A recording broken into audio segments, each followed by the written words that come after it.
Hi, hopefully you can see me through the ads.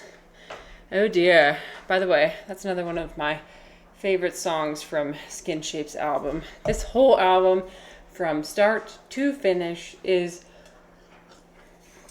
probably the best album I have ever heard. From start to finish, it is a journey. Hi, Orange. Welcome back to A Strange One Day. This is exciting. Well, we're back. We're back. I just want to come back, see if I could recycle the vibes. I did the mushroom win. I did not.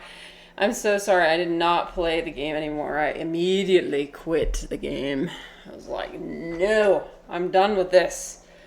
We are changing the vibes up today. Sometimes Orange, and sometimes some people who've watched me for a while have seen me do this before. Sometimes something happens during the stream earlier, and I get really defeated, and then I end stream, and then I get so mad that I say, you know what? No, I'm coming back. I'm streaming again, because I refuse to let that be how my day ends. I want to grab. Sorry if you can hear my laundry go in the background. I want to grab life by the balls and be like, absolutely not. I am not dealing with this. No, not today. Anyways, sorry. Very aggressive energy coming out of me. So we started stream. We're going to play Cake Mania, because I love Cake Mania. It may not have any utility whatsoever, like any entertainment value or utility, but I like it, so we're going to be playing that. Yeah, you're right.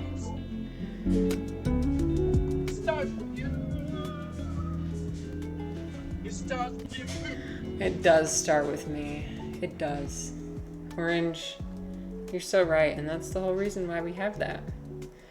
I also wanted to be here to hold space for anyone, to share anything that's going on in their life, anything at all. Please, I want to know. I mean, you don't have to. Nobody has to share anything. But if you're going through something, if you're struggling through something, tell me about it. I will provide. This space is for you to be hopefully listened to without judgment. I always want to listen to people without judgment. Trust me. I have experienced a lot. I've experienced a lot in my life, and my days of judgment are over. My days of judgment are over. It just does not serve me to judge people anymore, because I know for myself, like, I know people have, some people talk about like internal family systems and about, like you have different aspects of your personality, and sometimes they're unknown to you. Like maybe you have the assassin come out. And I've heard people discuss that before. I'm like, what? People have an assassin in them? What do you mean? Like somebody like very violent tendencies, or maybe very capacities for sadness. And as I grow older, I realize I have capacity for so many things. And I've experienced so many thoughts and emotions that I didn't even know were possible. Orange S, did you ever wish there were spaces like this available to you when you were younger? I did. Especially like, I would say like 5 years ago about.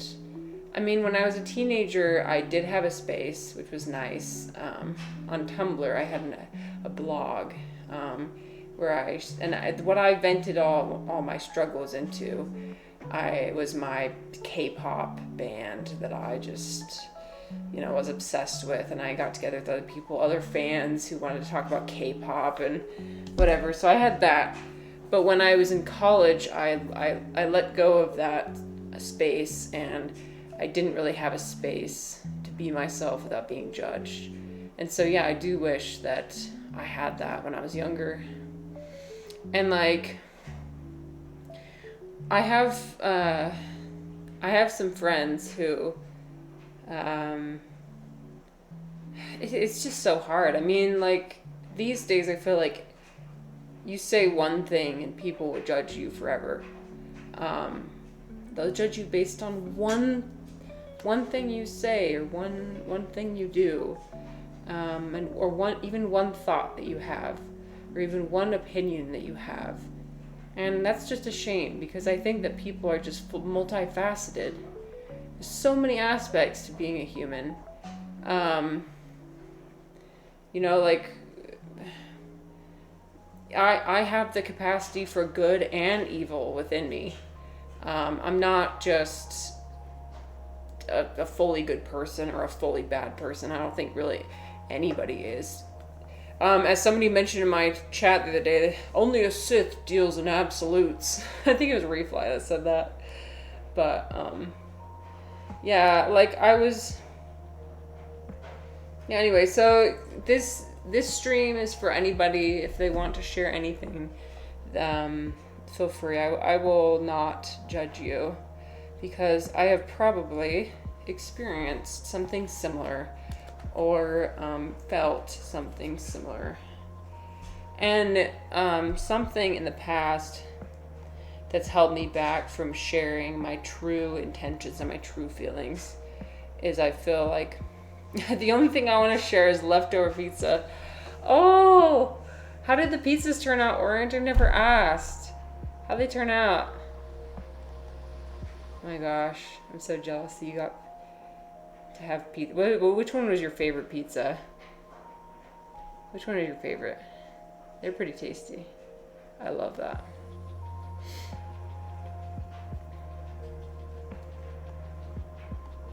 You love the veg one. We are so back, Dom. We're so back. We're so Zach. We are so back. Dom, I had a thought that I think you would be interested in. I think that, and you're gonna be sitting there. Okay. When I wrote this out, Dom, I was like imagining. I was like, "Yep, Dom's gonna be sitting there nodding his head."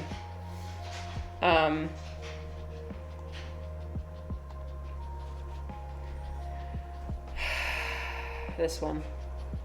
I posted, this is a meme that I had that I was going to share earlier. I was like, Dom would love this. I want to become an arahant. So an arahant is I think my understanding is basically an enlightened person, or somebody who understands, somebody who's achieved nirvana. And Buddha goes over and he crosses out, I want to become. And then you are. Yes. Literally. And I relate this, I don't know if you guys relate this to your lives, but I relate this to my life. Like, I'm always so attached to the end result of what I want to do that it ruins it for me every time. And so, like, I'm continually disappointed by the outcome of my actions. So, like, I haven't achieved the kind of success that I've wanted. And I think it's because I'm too attached to an unrealistic... I'm just too attached to the result. When I'm looking for... when I'm disappointed, it's always because I've been attached to something. I've been attached to the result of what I'm doing. When I'm disappointed with the outcome of, like, a project I'm doing or, like, a thing I'm doing... it's because I expected something to be different and it wasn't. Didn't live up to my expectations. I have unrealistic expectations.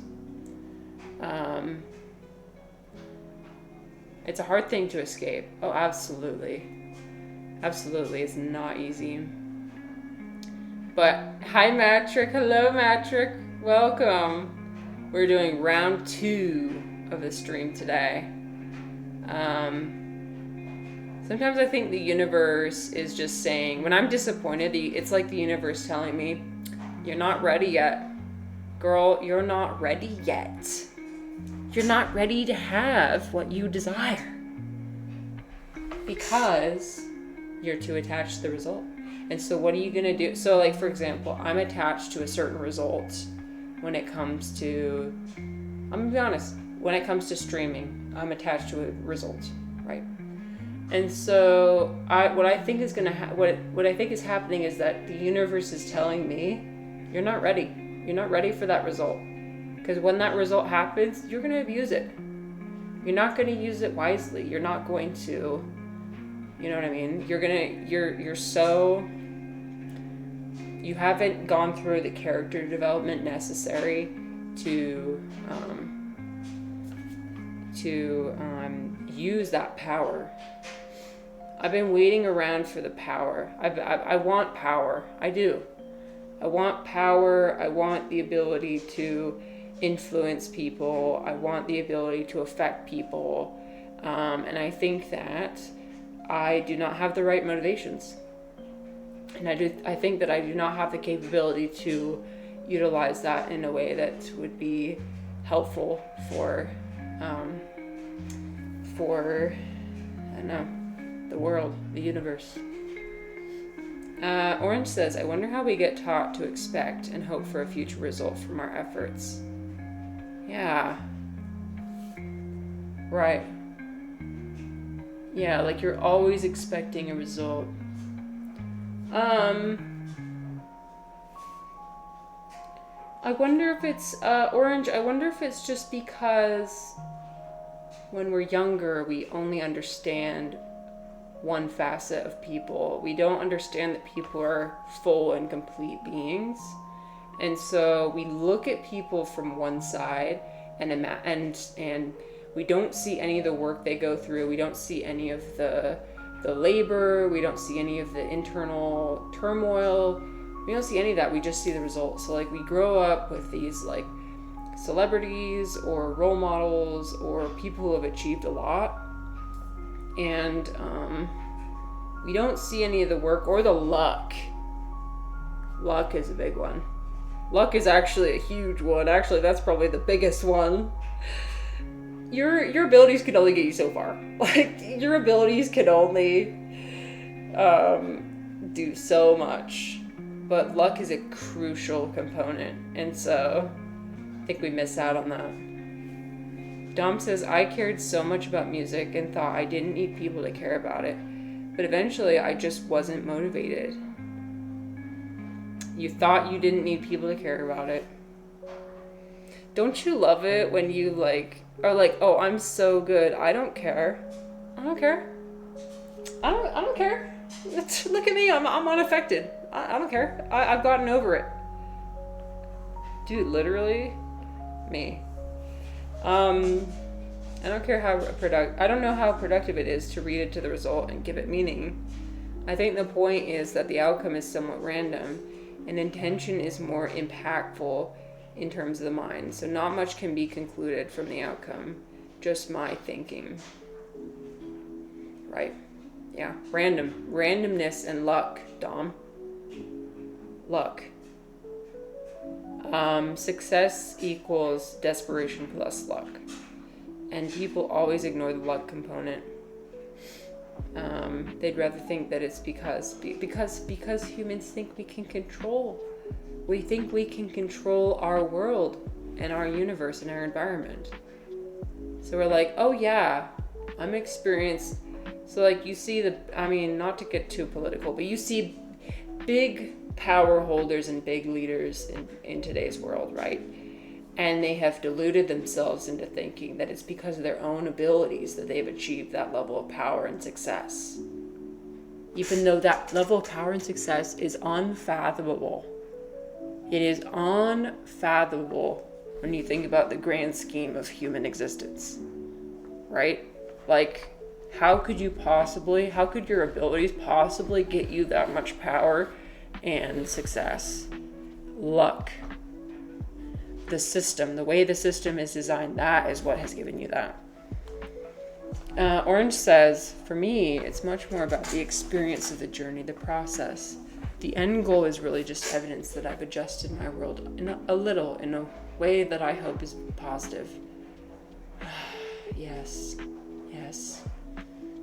And Orange, that is the ideal, for real.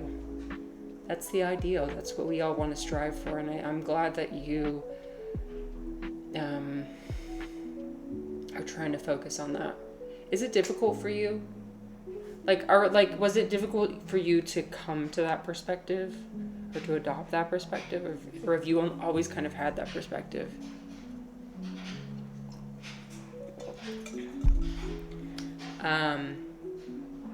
Dom says, "By their fruits you shall know them." Do I have that programming? Absolutely, Dom. Are you meaning? I'm sensing like a Christian programming. Yes, absolutely. Because like when you think about Christianity, you think about how your actions ultimately have weight into infinity and eternity, and so that your actions absolutely do matter and are the direct cause of your future. You reap what you sow. You reap what you sow, baby. Yeah. Matthew 7:16. Now I was like, that sounds familiar. Unfortunately, I never read. Well, okay. I was gonna say I never read the Bible. I absolutely read the Bible. I never memorized the Bible though.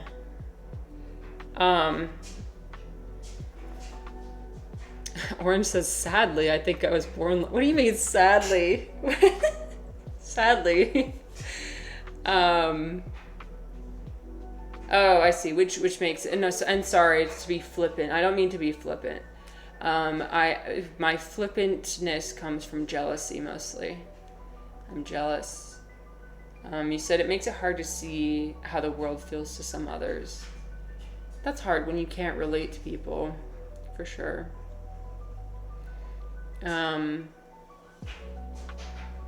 It's impressive then when someone knows all the numbers.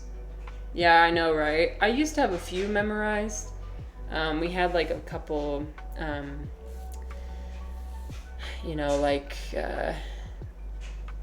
exams in our Mormon scripture class. We had to remember the names or the numbers of the Bible and the Book of Mormon especially. Okay, I'm gonna turn on my game and let's go. Let's get into it. No more delay. I would like to cake Mania.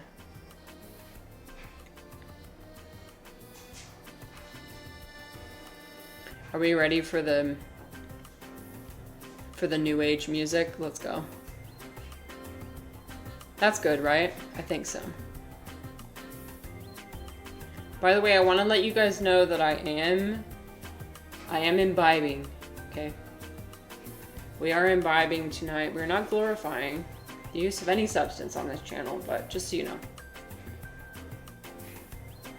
I am in an altered state of mind. Hey, let's go. Yeah. Alright. Listen, alcohol is a really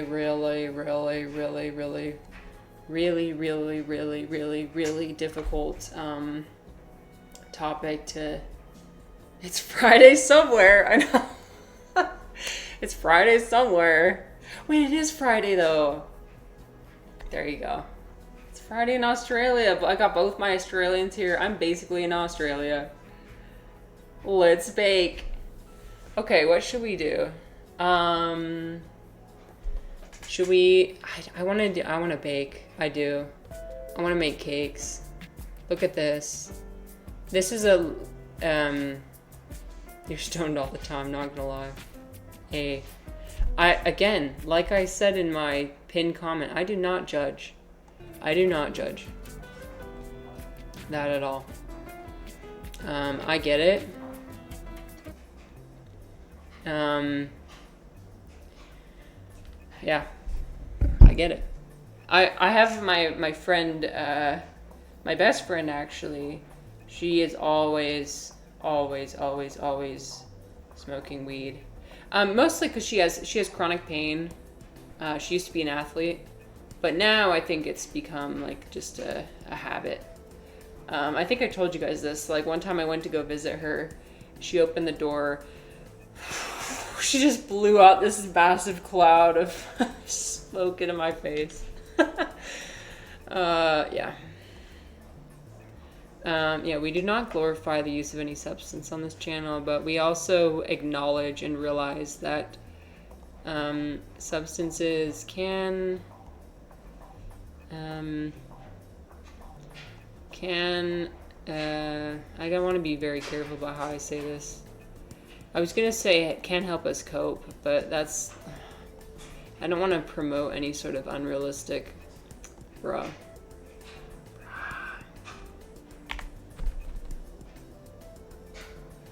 You understand? Sometimes I would like it to just be quiet. Quiet! Quiet! Sometimes I feel like when I'm streaming, I can hear myself having intrusive thoughts and verbalizing them. And I'm just like, quiet! It doesn't matter so much. You know what I mean? Love it for meditation and creativity. Pretty much all my life is. Yeah. Well, I mean, yeah.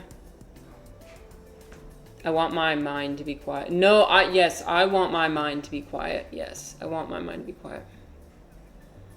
I would like to stop thinking so much all the time. It's exhausting.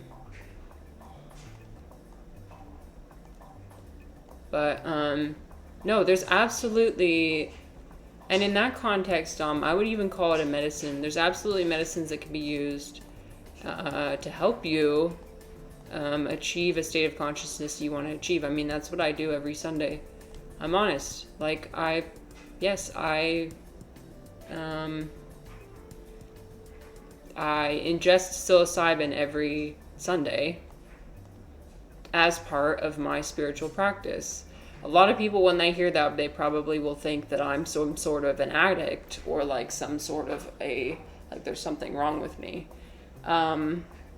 But personally, like, it helps me with my spiritual development, and also just like it helps me drop into a space where I can think clearly and, you know, get into a flow state and meditate and think about all the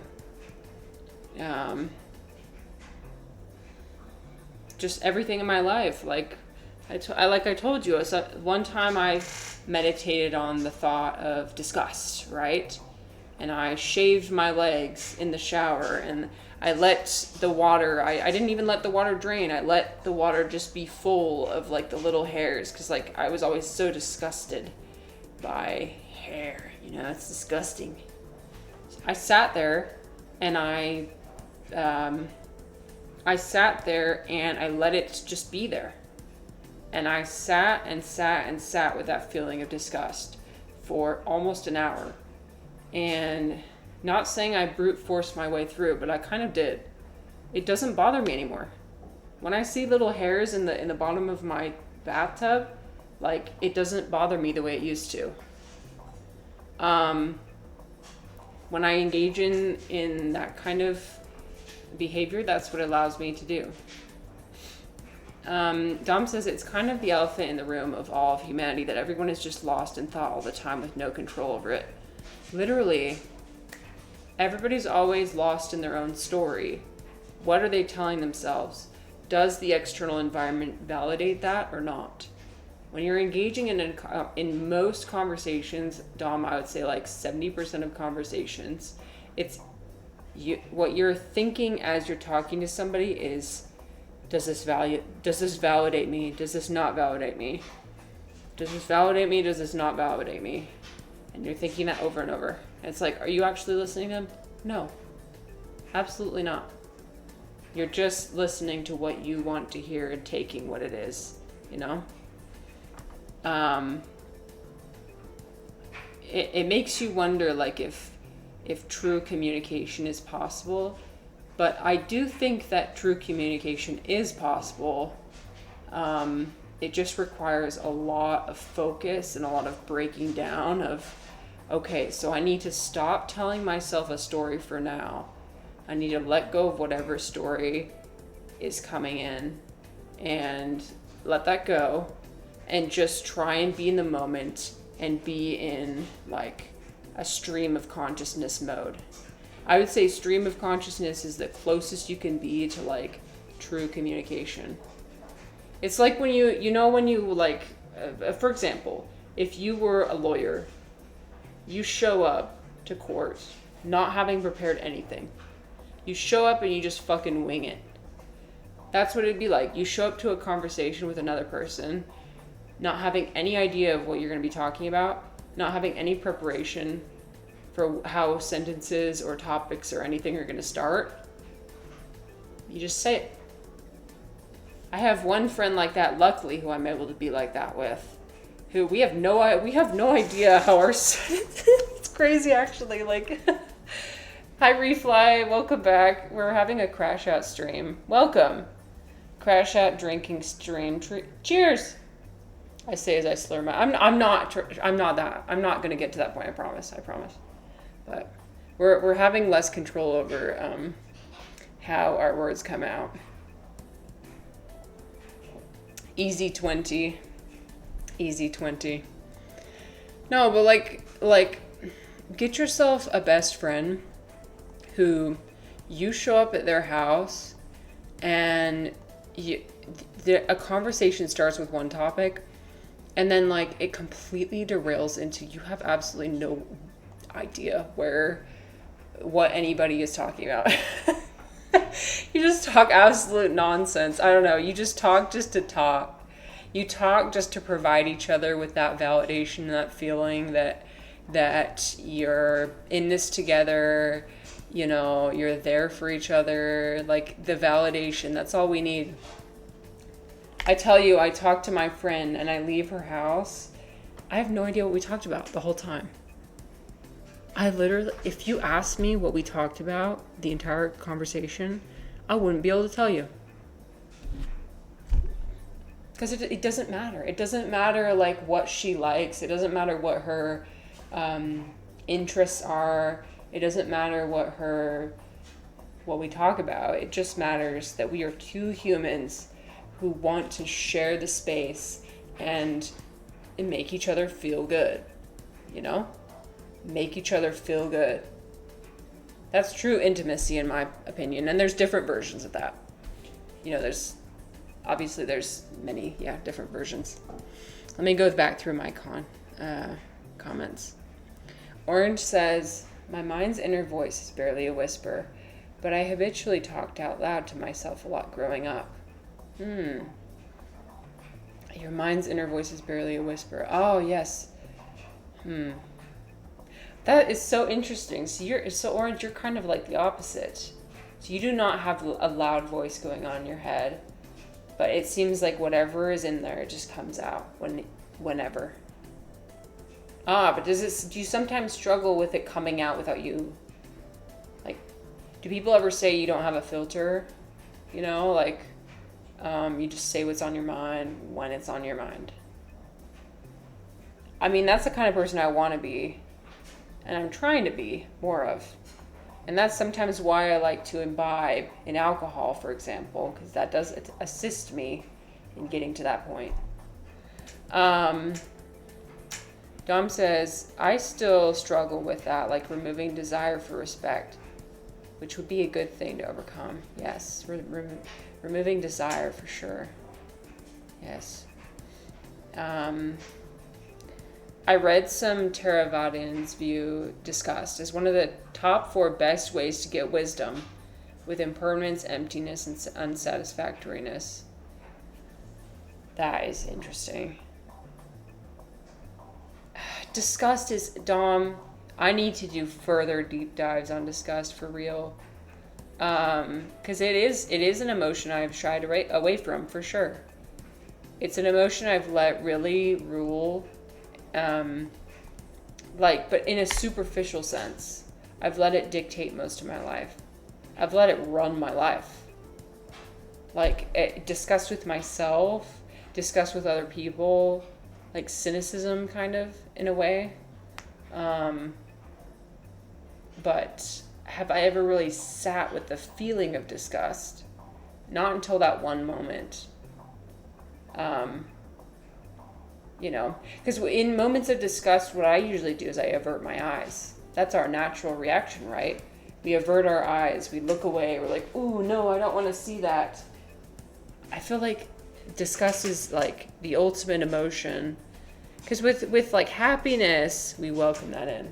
We're like, come here. Yes, happiness, let me experience as much as yes. But then, and with anger, maybe sometimes you want to give into that emotion too. Or if you see somebody really angry, or like anger, we're almost drawn to, right?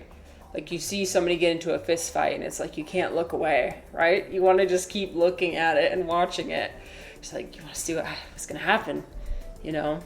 But disgust is one of those things where it's like, it's like the one where we don't want to allow ourselves to experience that one. I don't know. That's a thought I had, but I don't know if there's anything to it. Dom says, you might like this Krishnamurti quote. In all our relationships, each one of us builds an image about the other, and these two images have relationship, not the human beings themselves. Oh my gosh. Literally. Yes. Exactly. Yes, nice when there's no agendas and just comfort. Still cool to notice the self being colored by who we're talking to. Yes, de-solidifies the self. Refly said it's not validation, it's confirmation. Refly, can I ask what you mean by that? I want to know more.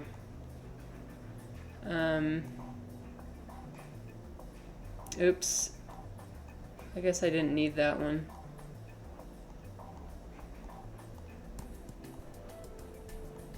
I fear we might not be able to get what we need this round. It's okay, we're gonna need to practice a few times.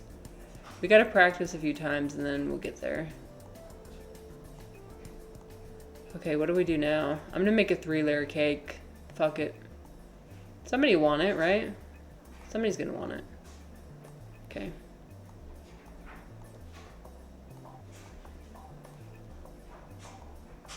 Okay, I need to keep that in there. And then I'm going to do this. I gotta lock in, guys. Locking in. So many mimes. I know, right? Ooh, what kind of cookie you having, Orange? Yummy. I thought about making cookies tonight. I might. Like, I make this really good brown butter chocolate chip cookie that's really good. Refly, you would tell more, but it's time for bed. Okay. Sleep well. Yeah, you should go to bed. Get enough sleep, my friend.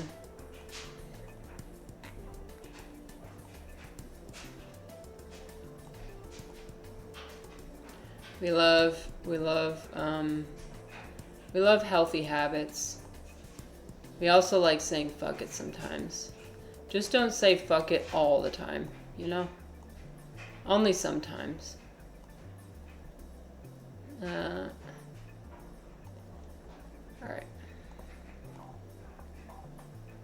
Let's see, what do you want? You want this and that. Bruh, this is not gonna happen. Okay, it's okay. It's fine. Should I try again? I'm gonna try again. Yeah. We are so far away from $800. It's a shortbread. Ooh, that's like the perfect one to dip into a coffee. Oh, that sounds amazing. Dom says, best feeling is you're not thinking at all, but you say some wisdom and then both of you are surprised. Sometimes I feel like that too, yeah. I love surprising myself, and I also love it my friend when we both surprise each other. Dom says, maybe try the 32 body parts. I think that's the... Wait. Okay, I'm very invested in this, Dom. Okay, fine. Don't have fun, Refly. I hope you do not have fun tonight.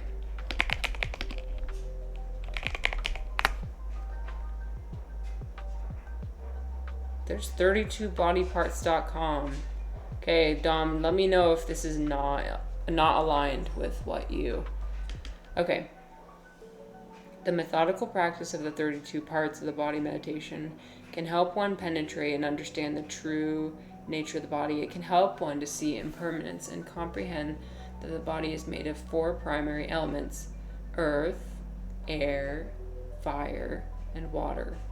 So solidity, motion, temperature, and liquidity. Oh, what is liquidity, I wonder?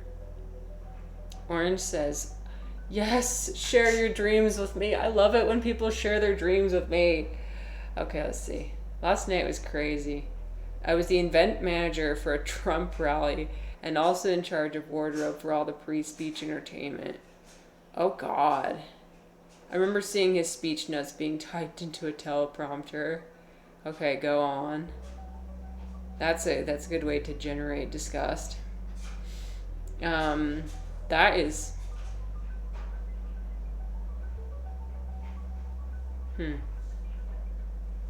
That is a lot of pressure. That is a lot of pressure to be the event manager. There were costumes falling off the hangers. Oh dear. Wow. It's always those dreams that when, yeah. Very vivid dreams. I wonder what causes like really vivid dreams like that. Trump was wandering around yelling. This is your subconscious telling you that you are stressed out by world events.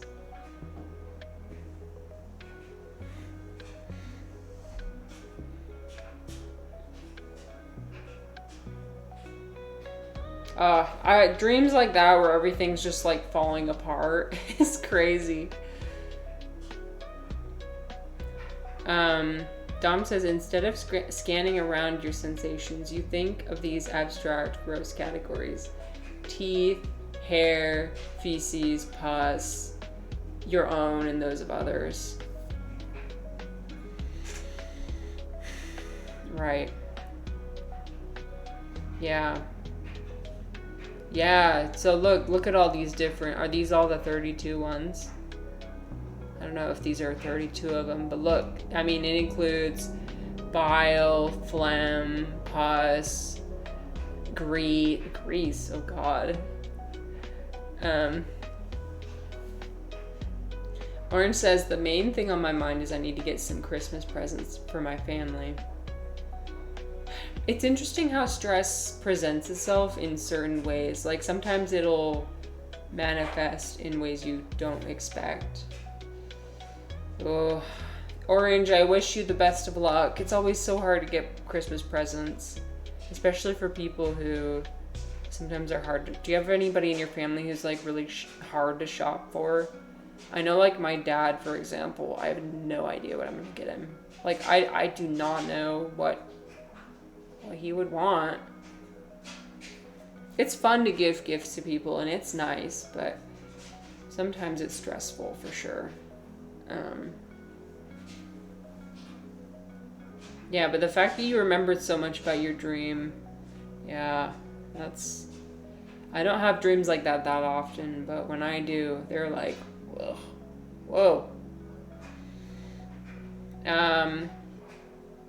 Wow. I wonder what it has in here. I love how it has a description. So different meditations. One for the brain. Oh, thank you. There's pictures. Sorry, I should have done a warning. Oh, my laundry's done. Common theme that Buddha talks about. Sorry, let me wait for my thing to end.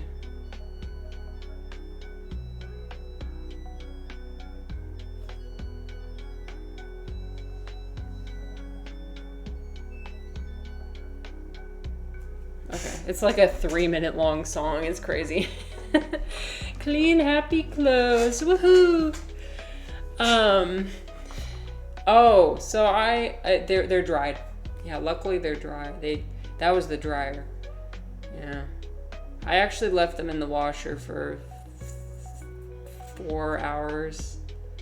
Hopefully, I hope they're fine. They're fine, right?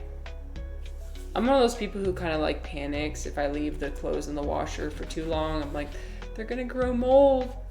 They're gonna develop mold. You know, when they get that musty smell if you leave them in for too long. I think you really only have to have a concern for mold when they're in there for like a day or more. 4 hours it's gonna be okay. Mushrooms might sprout. I know. I probably have so many freaking spores going around in my house that they might. Yeah, they might, honestly, Orange. Okay. Dom says, common theme, Buddha talks about all techniques you do internally, externally, and both. So they are not just your own body parts. Right. Well, Dom, here's this. So, yeah, I've done that meditation for my own hair. Can I deal with other people's hair? Absolutely not. Oh, absolutely not. Oh, now I'm imagining it. Oh, God. Yeah, no. I need... And now the second meditation is to shave my husband's legs and... Just kidding. I mean, honestly, maybe. Maybe I don't have to do it physically, but I need to meditate on it. You know what I mean? When I level up, gotta level up. Level 99 disgust.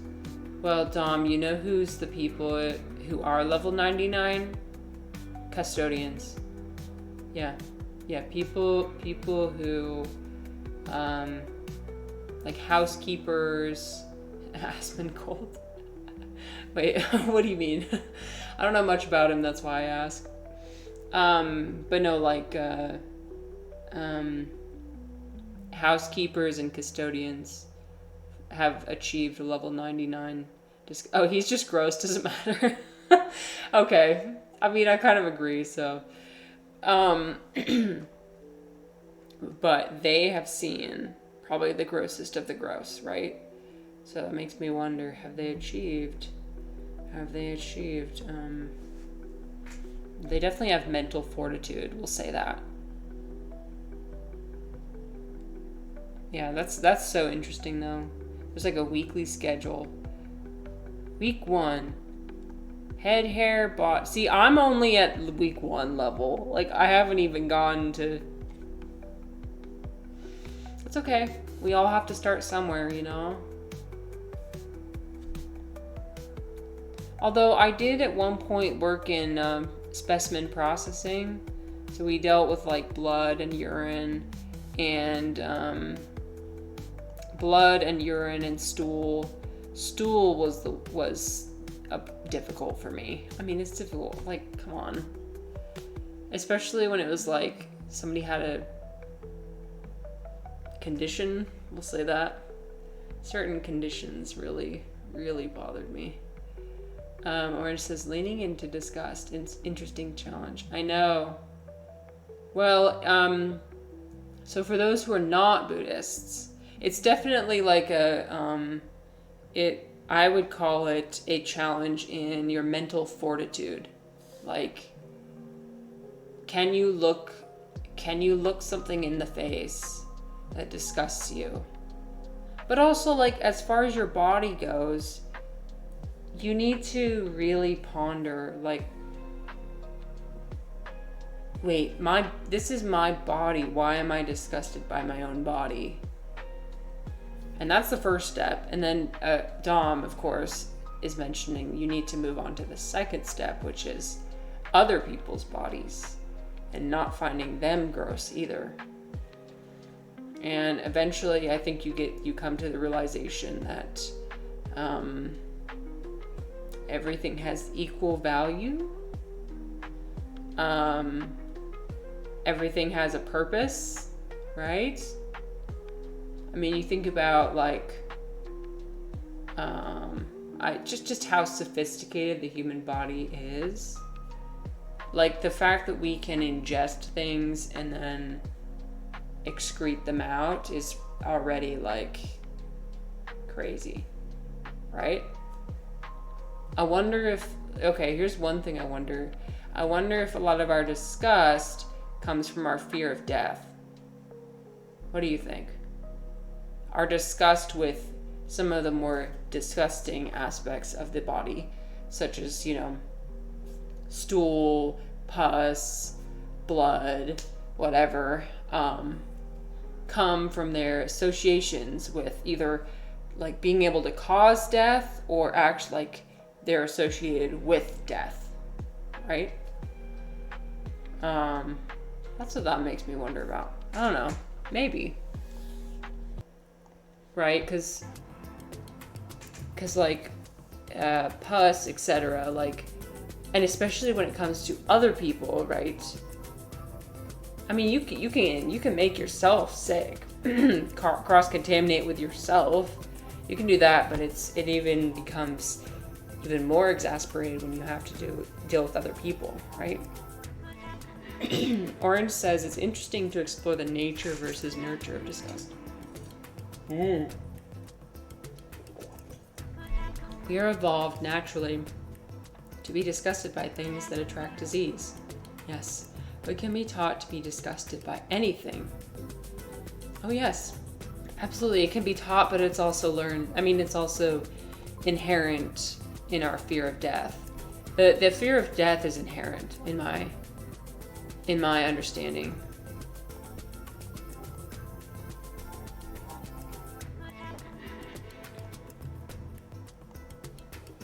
Wait a minute. What am I doing? Okay.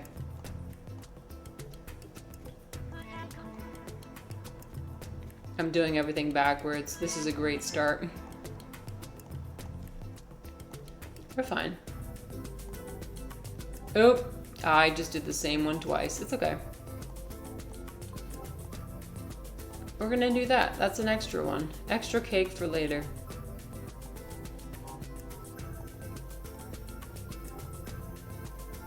Hello? There we go.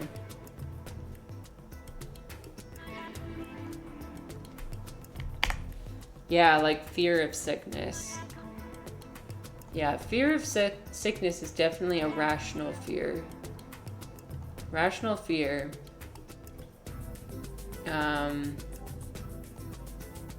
To a point. To a point.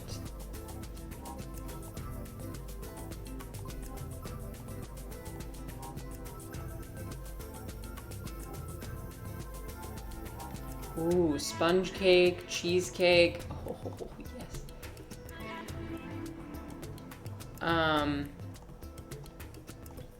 You guys like red velvet cake? I am an enjoyer of red velvet cake. Mostly just because it's red. I just like the color of it. I mean, it's not even the flavor, really. It's mostly just like, it's red. It's special.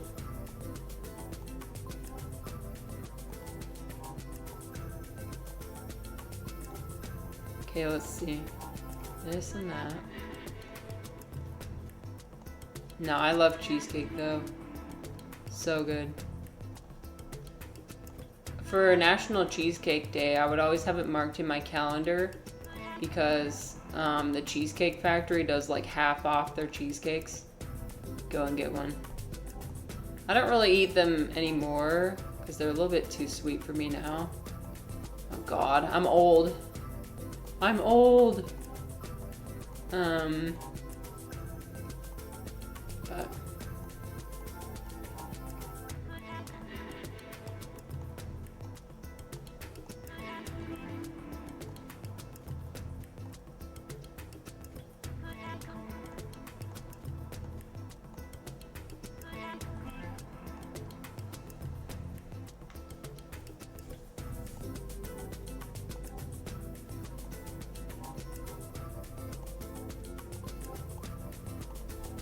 we are grinding as fast as we can. We are locked in. Holy cow.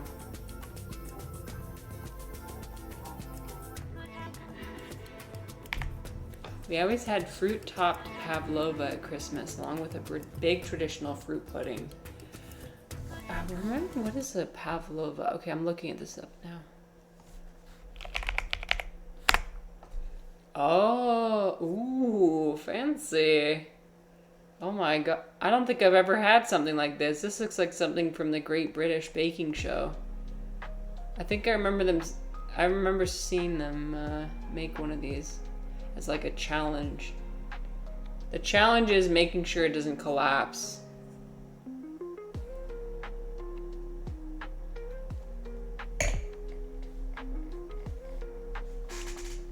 With fruit on top.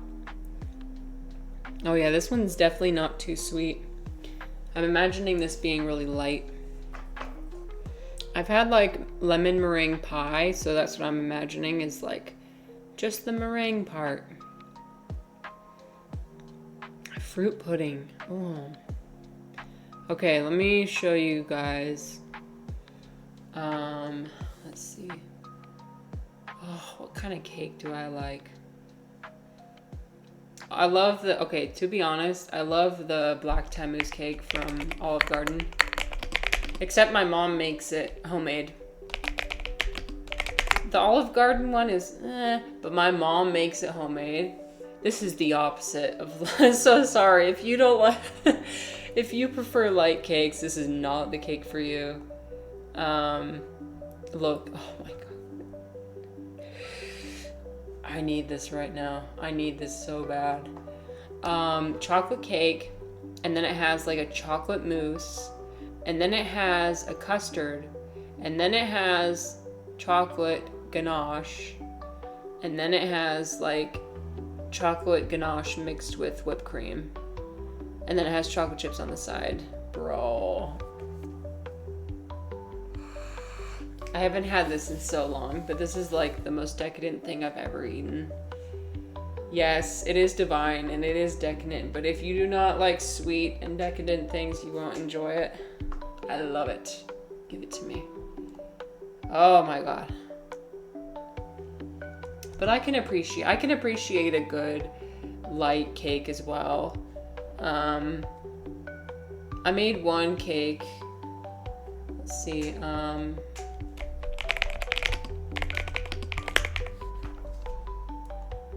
Cooking Tree always has really good light recipes.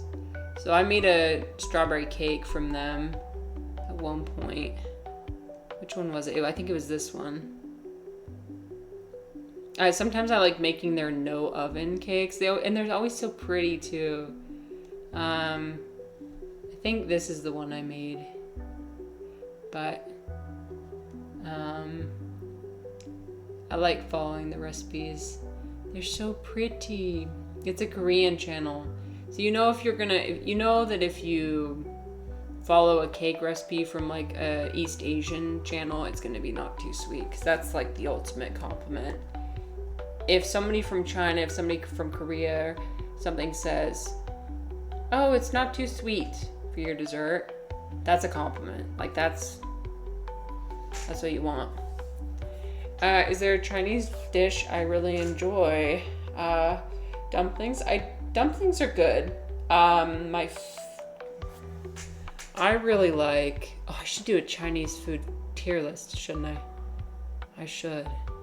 I will at some point, but let's see. I really like.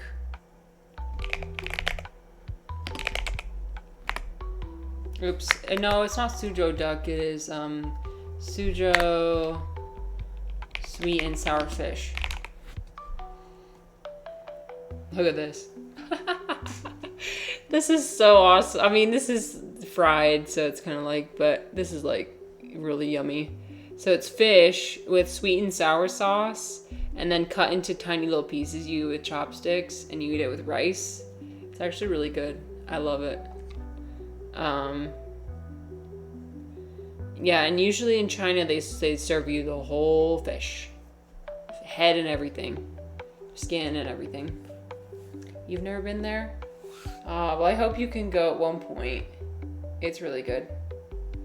I love me some Suzhou sweet and sour fish. I love me some. Let me think. Beijing Kaoya. Yeah, Beijing Kaoya is like literally the food. Let me see. Oh yeah, this is it. This is the traditional setup right here. You got the sweet sauce, you got the cucumber, you got the onion, and then you got the duck with like the crispy skin and the fat. And then you put it on like a little tortilla thing. It's a rice paper thing. It looks like a tortilla. Here they are. They give them to you in like a steamed container, and you eat it like a taco. Oh my, when I tell you, it is delicious.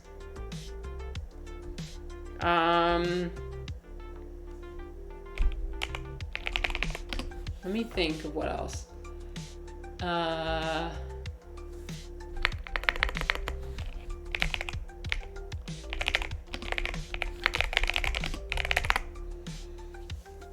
Like Chongqing hot pot. Oh, Kung Pao chicken in Chongqing was really good. Like they got a lot of stir-fried peanuts and chicken. That's really good. Yes, Alice has returned home. We finished the book on Monday or Tuesday, I can't remember. But yeah, and then her sister imagined herself in Wonderland. And her sister also imagined Alice to be a very,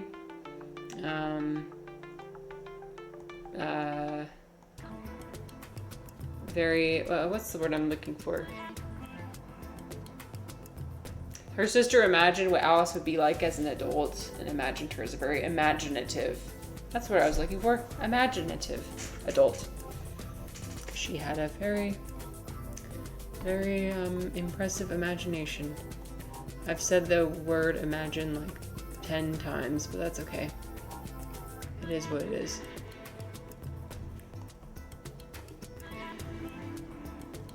But anyway, what do you got planned for the rest of the day, Orange? What you doing? Oop, sorry. Your day is just beginning. All the Australians I usually have in my chat are like morning people. Like really morning people.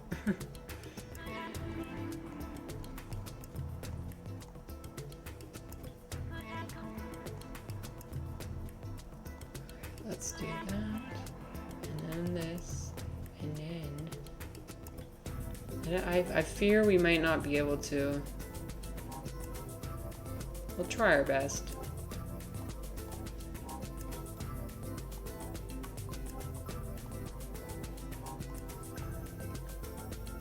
So you're doing some online cultural awareness training. I work as an engineer for a large organization. Do you like doing the online trainings? I remember whenever I had a corporate job, I would always look forward to doing the online trainings. It was like a free day. Woohoo, free day! Like a little break. Like, oh, I'll just sit back and watch these videos.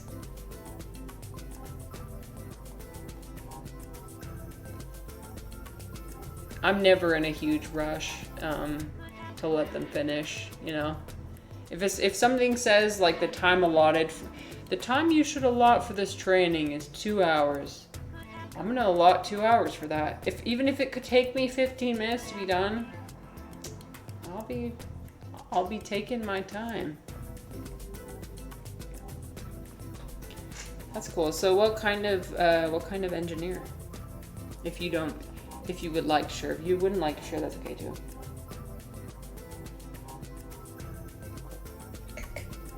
But it seems like you've got a really solid morning routine going. I love that for you. I was $40 away. I was $40 away. I needed one more person to come in. I'm gonna try one more time, and then we're gonna go make pizza.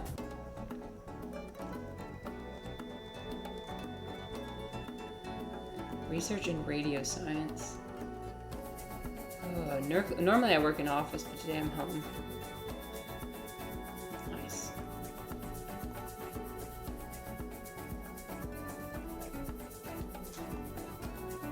Do you like working from home? Yeah, I like working from home.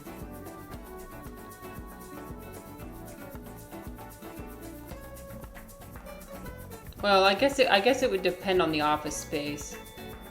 If I had like a really nice window and like, you know, plants and stuff, maybe I would like my office space. But all the offices I've had in the past have been like, you know, like traditional corporate offices with no window.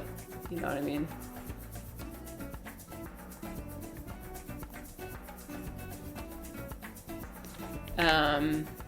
You get distracted too easily to focus. Okay, I know a lot of people struggle with that too.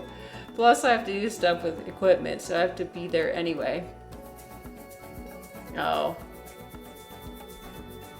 I see.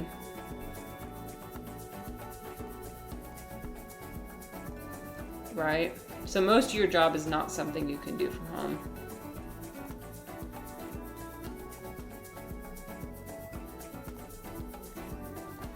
Oh boy, I am pumping out these cakes like nobody's business. You have no idea.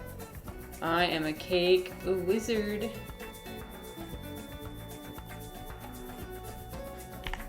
It's a large work site in a rural area. I often have rabbits sitting outside my window wandering around. Aw, that's cute.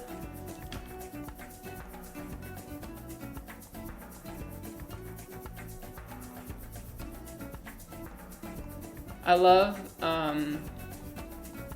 observing wildlife.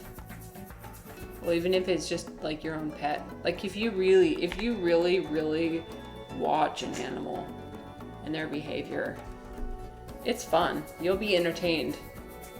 Just like the things they decide to do. I know I like watching my cat a lot.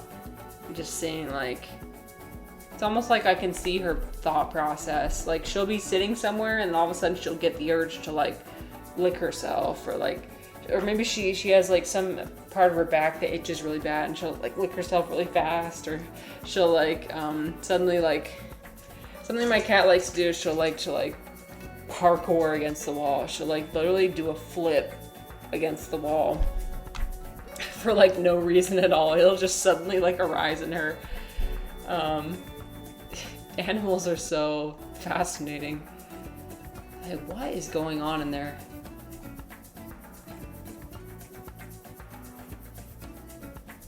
They have their own world that they're operating in. Dang it, nobody wants my cake on my display. The audacity. I work so hard to make these cool cakes and nobody even freaking wants them. Handmade. Handmade.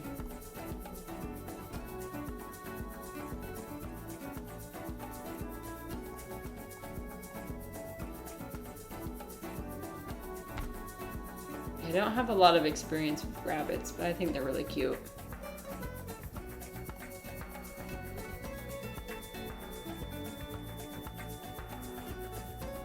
Alright, hello sir, I hope you want my cake. Please take it. What? He doesn't want it. Rude. Oh dear, okay, let me focus. I need this and this.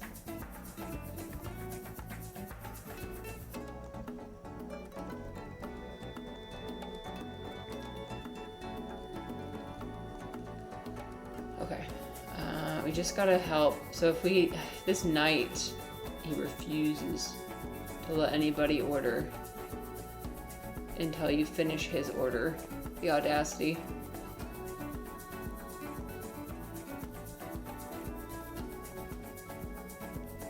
No, I got another one.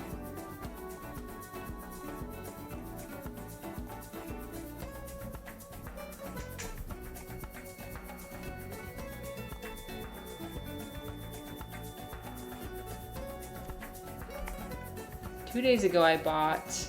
Oh no, sorry, ads. Okay, I'll respond to your comment. When you're back.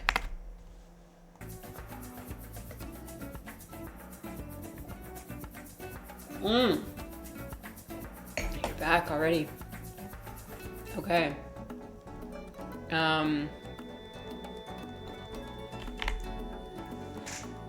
2 days ago, I bought a basil plant and put it in the kitchen near the window. I pluck its tasty leaves for pizza toppings whenever I need. I love basil. It's finicky though. If you don't water it every day, it'll freak out at you. It'll just die. Basil's a really picky plant. But yeah, it's really tasty. I love fresh basil. I'll get a basil plant from the grocery store, and then once it's starting to wilt, I'll plant it in the backyard if it's like during the summertime or the springtime, and then I'll have basil all the time. Oh, I thought I was only 9 away. I wasn't even close. Dang it. Alright, screw it. We're not doing this one. We're gonna make pizzas instead.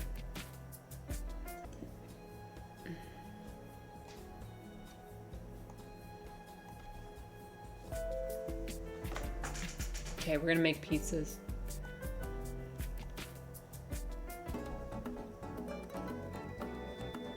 You also like salon. Coriander. Okay, here. Okay, wait. Aren't cilantro and coriander different things?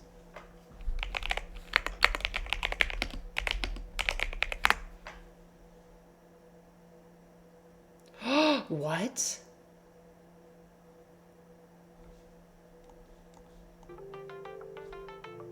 Oh, I thought they were different. Well, they're kind of, so they're the same plant. Oh, that's interesting. Why do we call them two different things?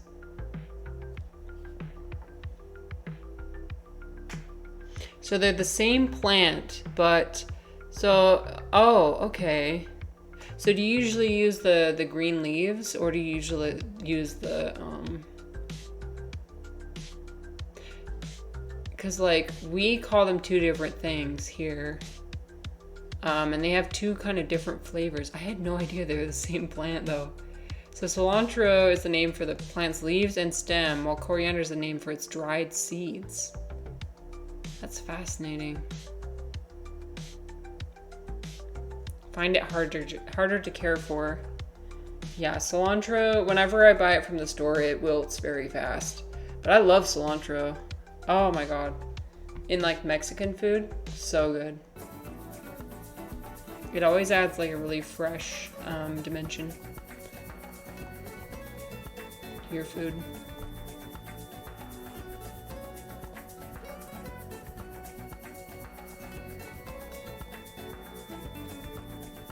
Leaves, stems, seeds.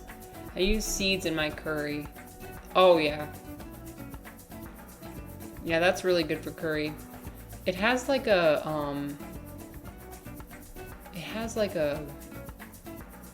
it's almost like citrusy a little bit in a way. It's a very fresh flavor. Yeah. I always use like coriander, cumin, Kashmiri chili, turmeric, like curry powder, like 5 different spices. I'm actually making curry tomorrow. I've got all the ingredients to make butter chicken. It's gonna be so good. I'm gonna make it with fresh tomatoes. Dude, if you're making curry with canned tomatoes, switch to fresh tomatoes. The change is astronomical. Like the flavor difference is unmatched. I had been using canned tomatoes for the longest time, and I didn't know. Oh yeah. I use green cardamom as well. Yep, I got cardamom pods and garam masala. I've got like a We've got an Indian store here that I bought it from. Garam masala is key. So good. That's like a mix of a bunch of different ones. Nice. I love how you love spices. Spices are good.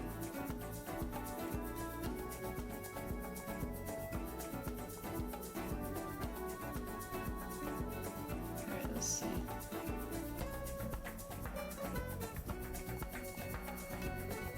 This man does not know what he wants. Oh, he wants a single clove of garlic. Okay, there you go. You can have a single clove of garlic, my friend. Ah! I meant to do that.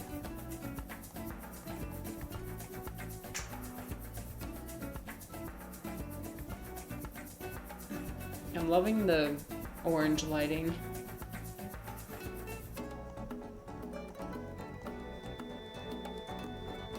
Oops, there we go. Nope. Oh, he needs a tomato, my bad.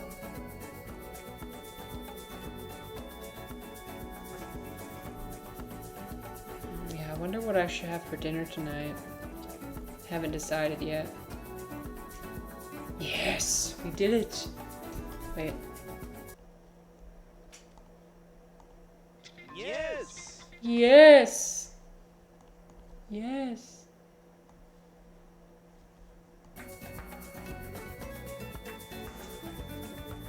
Should I do something to remedy my light situation, or should I just leave it as is? A nice yellow glow. Let me see if I turn on the light over here if that does anything else. Oops, not that one. Maybe this one? That's a little bit... Oh yeah, I think that's a little bit different.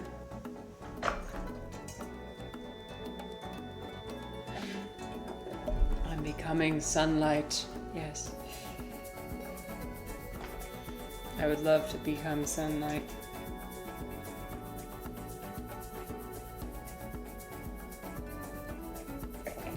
Sunlight. Radiate. Well, that is my ultimate goal.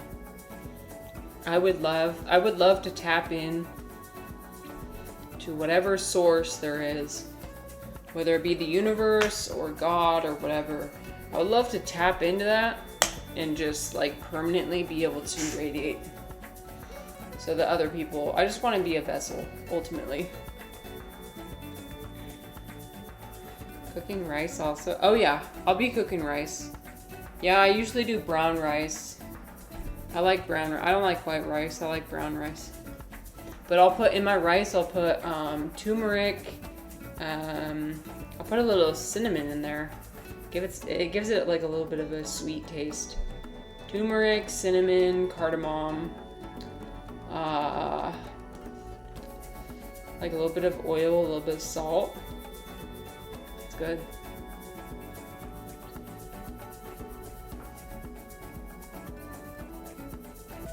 Yeah, it is interesting. Yeah, it turns out kind of yellow, which kind of scares some people off, but I like yellow rice. Oh, okay, this should be easy. Cheese pizza. Everybody wants cheese pizza.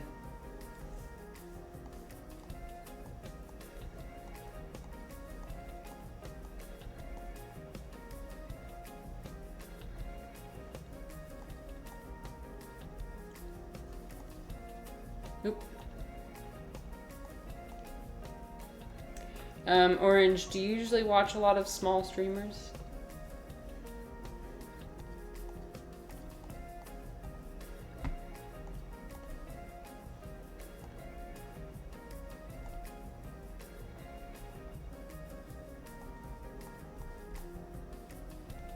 If you have any recommendations, please let me know. I'm trying to look for more small streamers to watch. The other day I was looking into see if there was anybody else who was like a mushroom streamer. I know I've got my friend Mushroom Fairy, who's really cool, but like eventually Oh, Orange says I don't like the streamers with chat going a million miles an hour. Yeah, then you don't get to have the one-on-one connection. I get that. Yeah, the thing that stream really provides it like what makes it different from YouTube, I've always found, is that you can actually talk with the person that's on the other side. That's what I like about it. If chat's gonna be going a million miles an hour, then I might as well just watch the VOD. Like, it's not gonna matter anyway. Unless it's like a live reaction of something, right? Oh, I was $3 away. Can you... Really? Oh my god. Okay, we're gonna start over. I was $3 away. The audacity. Okay, we're gonna try again. I've got my crust ready.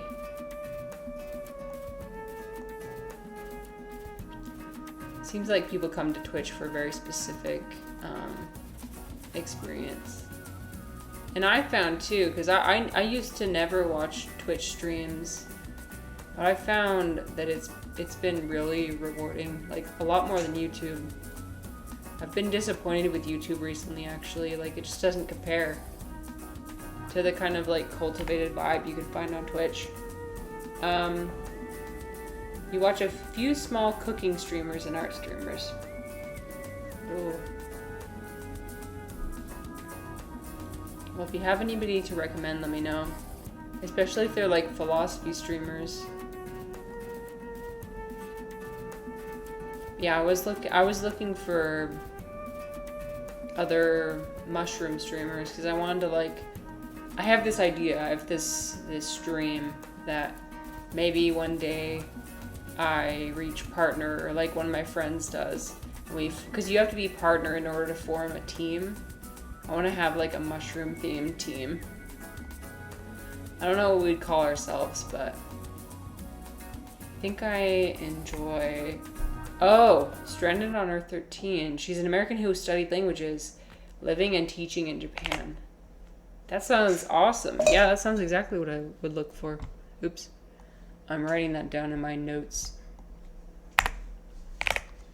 Oh, yeah. Yeah, I also love World Travelers.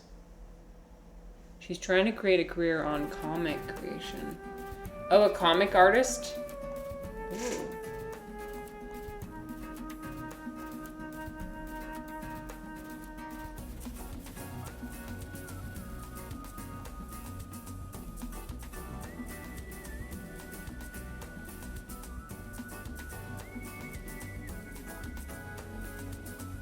Yeah, she sells art pieces. That's cool.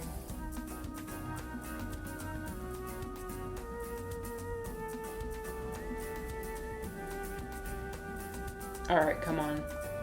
Yes! We did it! Oh my gosh, we did it. Woohoo! Okay, I'm gonna be right back. I'm just gonna go pee. I'll be right back.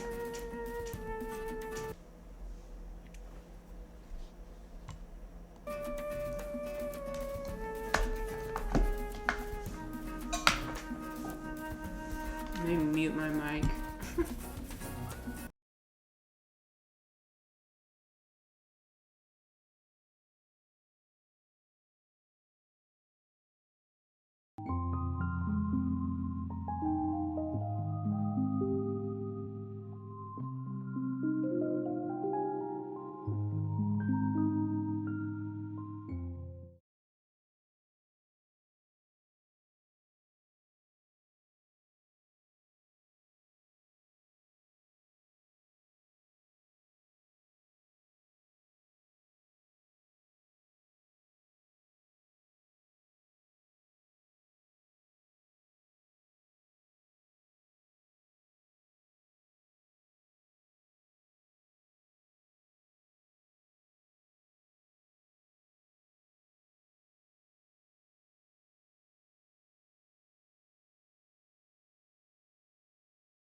Thank you for the anticipation.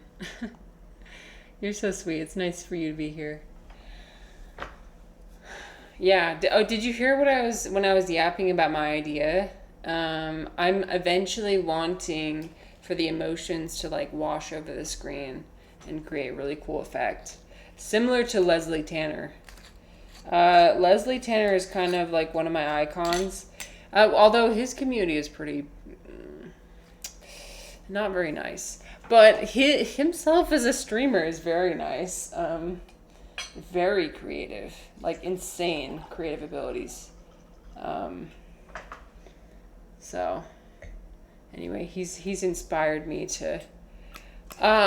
So here, I'll do a shout out.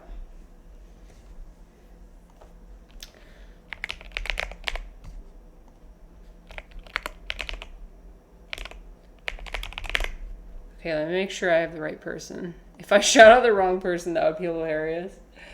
We will not do that.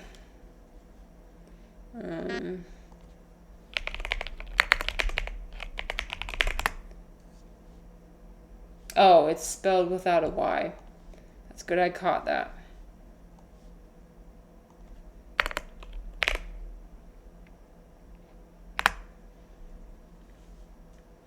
Yeah, so he has basically put on this persona of being a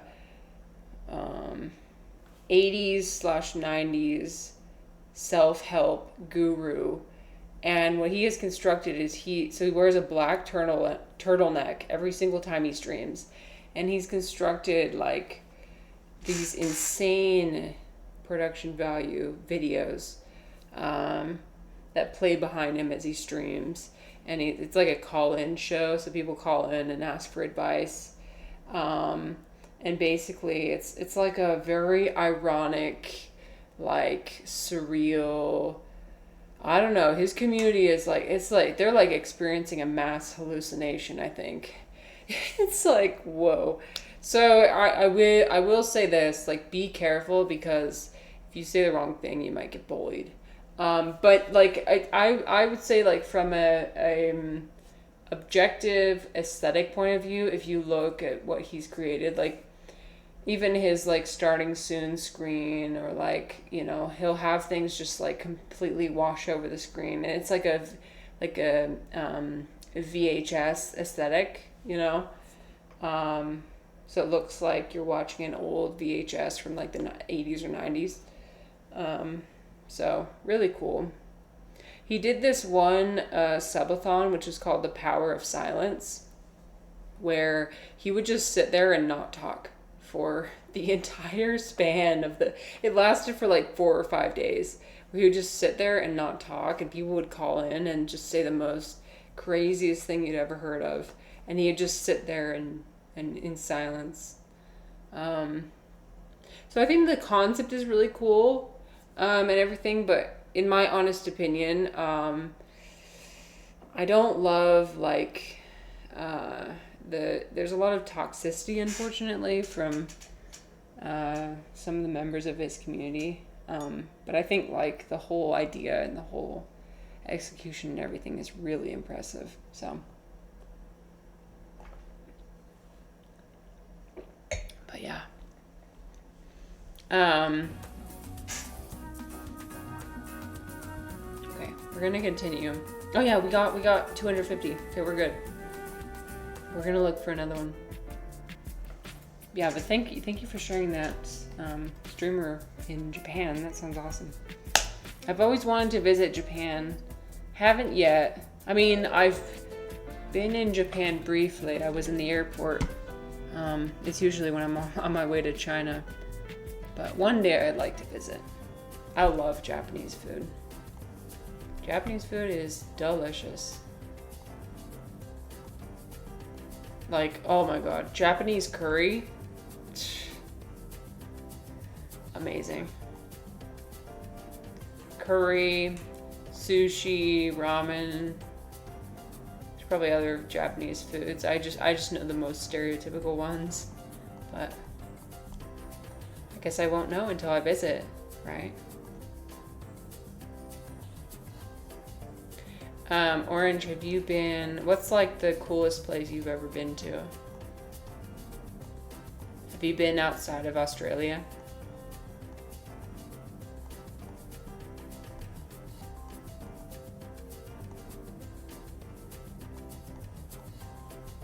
I would say the coolest place I've ever been to has been Singapore. I really, really, really love Singapore. I want to go back, actually. Actually, no. I have a plan for, I don't know whether my husband has agreed to this or not, but when I retire, I want to retire in Singapore. Like, just sell all my possessions and move there. For real. Because the climate is so ideal. The food is amazing. The city is just, like, out of this world developed and phenomenal.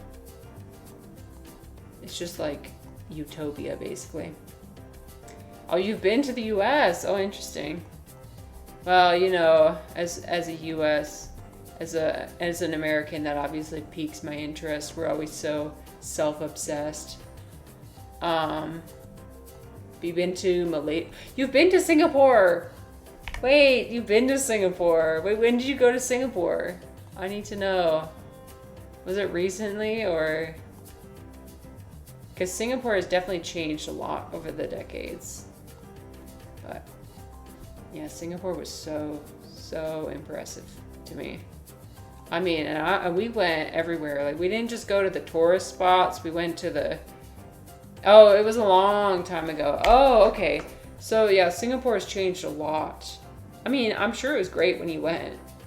But like, Singapore has changed an insane amount. It is so, like, advanced and like modern, and I mean, when you think of like vertical gardens and like you know, like the Marina Bay Sands and like the upside down trees and like the innovative designs and the architecture and the, you know, just everything, just magical. I would highly recommend going there again if you get the chance.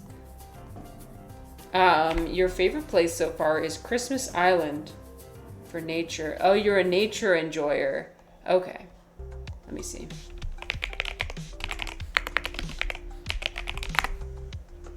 Ooh. Wait, this is a time. Wait, this is. Oh, this is so. Oh, it's so cute. Wait, why have I never heard of this? Okay. Oh, and it's right off the coast of. Is this Indonesia? What? Yeah, you've probably been. So here's Australia, and then here's Christmas Island. There's so many cool little islands. Did you guys ever go on Google Earth when you were a kid and just like look around at all the cool little islands? I used to do that. I used to like see if I could find like the tiniest little island. This seems right up there.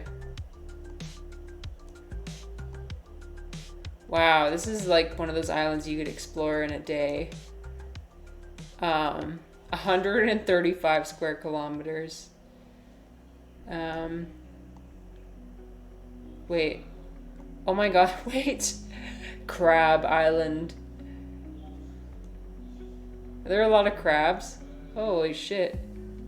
Red crab migration. This is like that one meme, the Obama is dead meme. Or Obama is gone, I mean, not dead. Luckily he's still alive. I'd go on virtual holidays in my mind. That's cool. Oh my gosh. So pretty. Wait, so is the territory, is this a territory that belongs to Australia?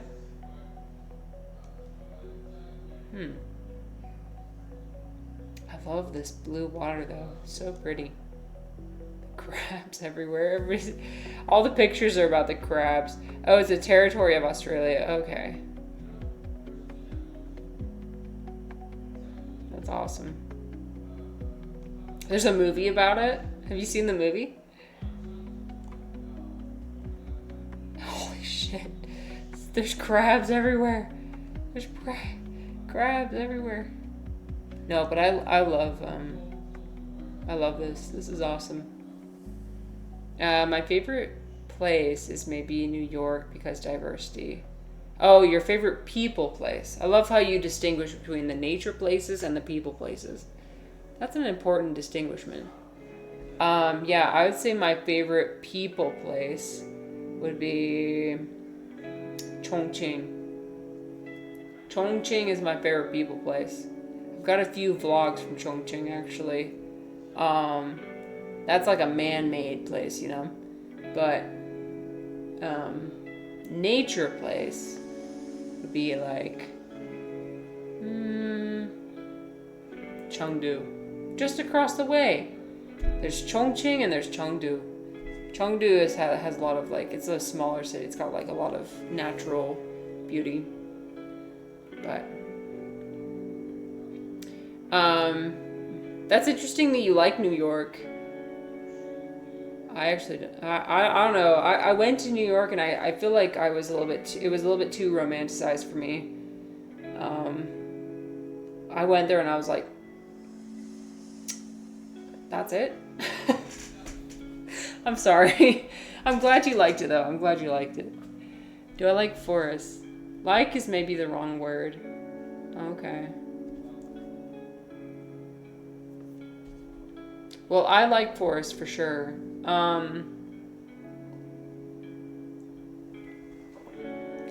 I went on a hike in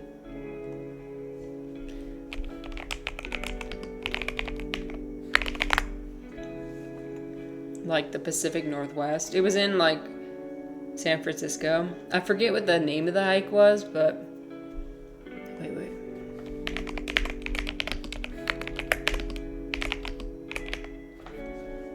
See if I can find it.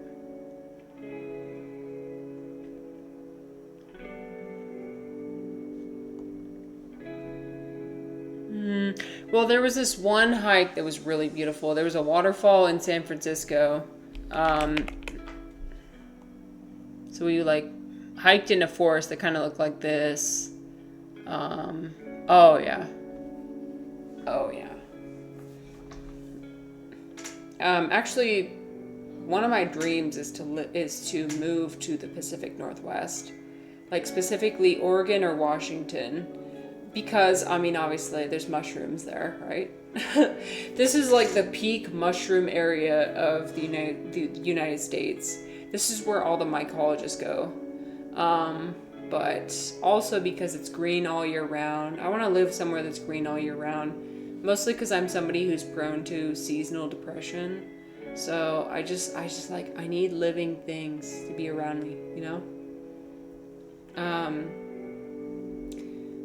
So it's more like getting an experience of culture that's not available anywhere else. A mishmash of rich, poor, capitalism, art, and ideas struggling together. Ah, I see. Right. Yeah, for sure. I get that. Yeah. You can definitely find that in New York. I think you can definitely also find that in other cities in the United States, just in a smaller version. New York is definitely like the epitome of that, right? I love the diversity though.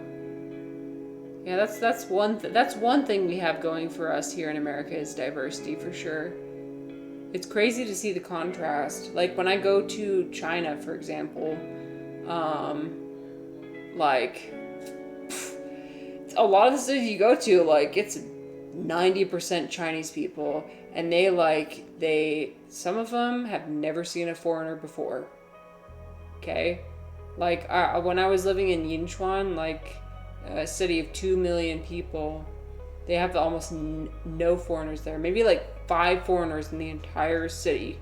Okay, like it was so few foreigners that the policemen were like stopping me and asking me what I was doing there. Like, why are you here? And I told them like, oh, I'm just here to learn English. Like, I'm just here staying with my aunt. Because they were like, what are you doing? So coming from living in China for 3 months to coming to America, seeing the difference is insane. I mean, you spend enough time in China, right? You're starting to look at everybody differently.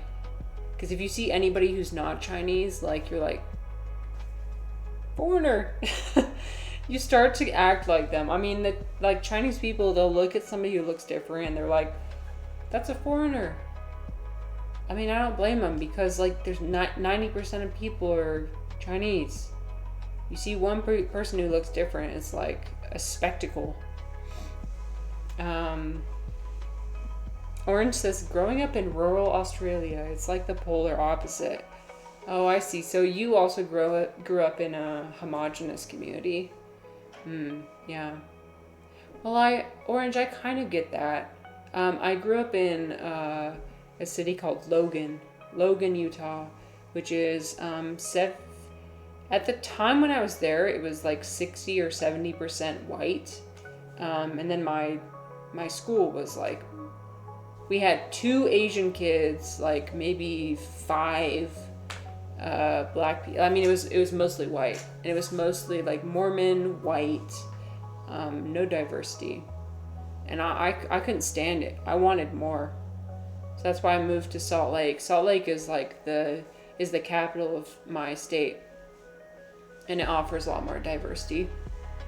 Diversity is just crucial for, I don't know, understanding the human experience. Do I speak some Chinese? I speak some Chinese for sure. I need to practice though. As long as I go to China like once a year, then I'll be good. But I need to, I was thinking about downloading Duolingo on my phone to practice. I don't know. Do you know any other languages? It's hard sometimes when you don't have the exposure. I'm lucky that I had the in-person exposure.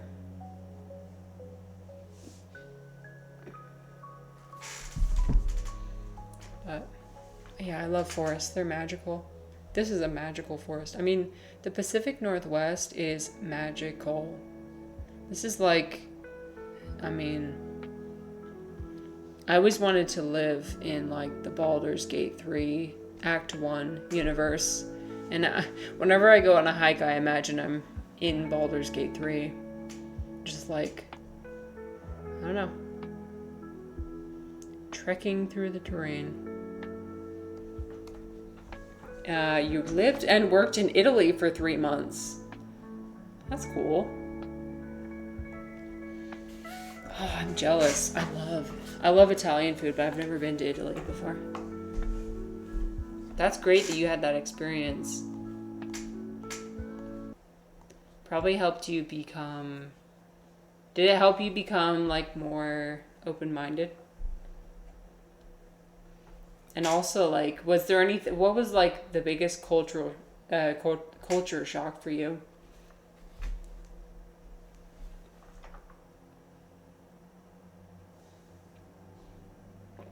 You worked in a 4-star hotel. The food was amazing. Oh my god, that sounds awesome. That sounds like a great opportunity.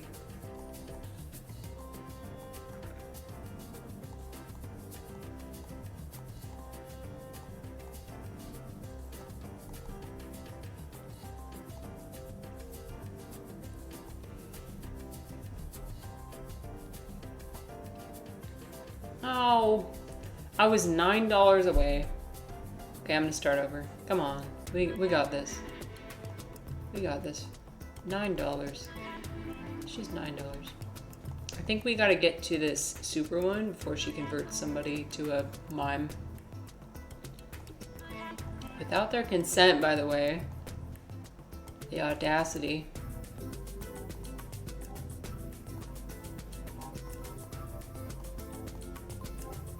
I like the idea of working in a hotel. You probably see a lot of diversity, a diversity of customers, a diversity of travelers, and they're all like kind of doing their own thing. I used to have a friend who worked in the hospitality industry, and that's what she liked to do. She would always like, because she also knew Chinese, and she would love talking with people in Chinese, and meeting new people. And also like recommending local places. So she had to be familiar with like everything that was available in the city, so she could recommend like the best foods the best food to eat, the best entertainment, and she would actually get like benefits from the hotel. Like she would get tickets from the hotel to go see a show or go to like a haunted house, so she could know exactly what it was like, so she could share that with the customers.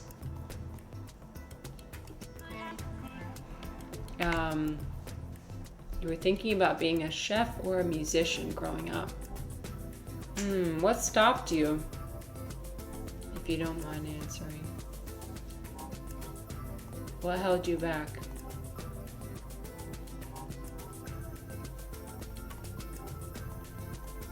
Oh, dang it. I couldn't stop him from becoming a mime. That's alright.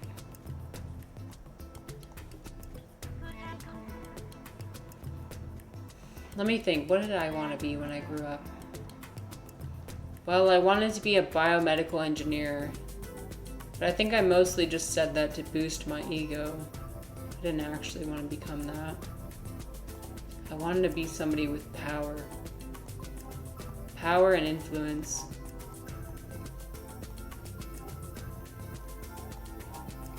I wanted to be somebody who was liked by a lot of people. I think it was because I didn't like myself enough.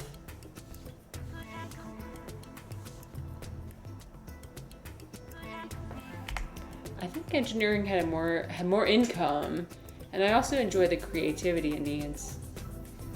Well, I'm glad that you're still finding value in what you're doing. Don't live life with regrets. Like, don't have any regrets. Those are not helpful.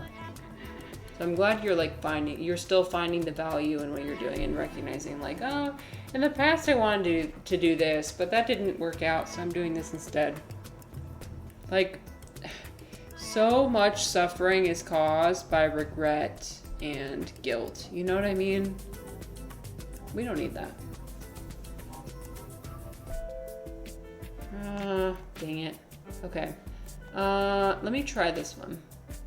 This might be different. It might be the same one. I don't know. No, it's different. It's fine. It's a different one.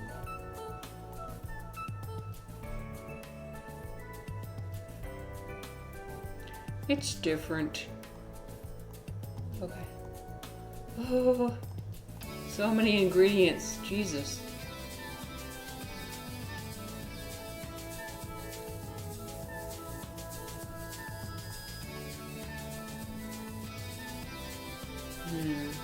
Yeah, I wish somebody would have told me, like, you can change. You can change what you want. You don't have to pick something when you're a teenager or when you're a child and stick with it forever. You initially quit after 4 years and bought a one-way ticket to LA, then started a 2-year journey around the world doing whatever. What?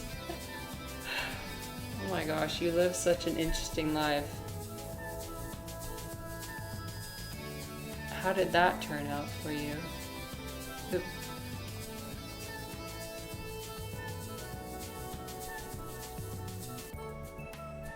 That sounds to me like somebody who lives life without regrets. I mean, the whole reason why I moved to China, or why I lived in China last year, was because I had regrets about not being able to live in Korea. I wanted to go to Korea for a semester when I was doing my bachelor's, and then COVID happened and I wasn't able to go, and I felt a lot of regret that I couldn't go have that experience of living abroad. And luckily I had the opportunity to do that again when I was doing my master's. And I took it. I grabbed a hold of that. I was like, yes, I'm doing this. I don't care. People would tell me like, oh, you're married, so that means you can't, you know. Oh, you're not supposed to spend that much time away from your husband or whatever. You know, like, and I didn't listen to them. I was like, no, I need this opportunity. I was like, no, I need to live my life without regrets. And It's going to be better ultimately for my relationship, not long term. Like these 3 months that we spend apart, it's going to be so much better than me having to deal with regret and like constantly be weighed down by like, oh, what if I had done this? Oh no, but I was married, so I mean I can't, it would have turned into resentment, right? I love that you did that. The fun one was strawberry picking on a farm in England. That sounds like something that would happen in a movie. Damn. That's awesome. Strawberry picking on a farm in England. Wow, so romantic.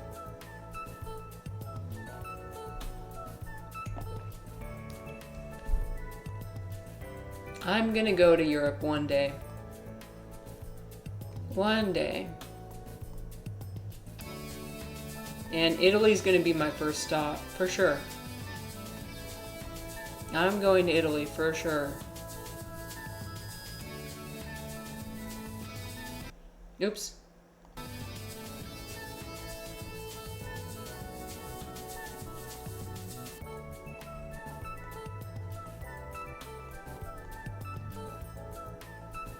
And then England. England would be cool too. I would say Italy, England, Portugal. Mostly because I can speak a little bit of Portuguese. That'd be kind of reminiscent of my time in Brazil. Spain. Maybe Greece. Greece would be cool too.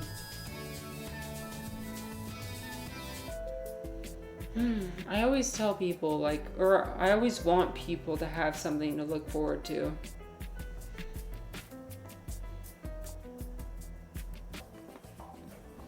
I don't know, I've had periods in my life where it's like I had nothing to look forward to, or I thought I had nothing to look forward to.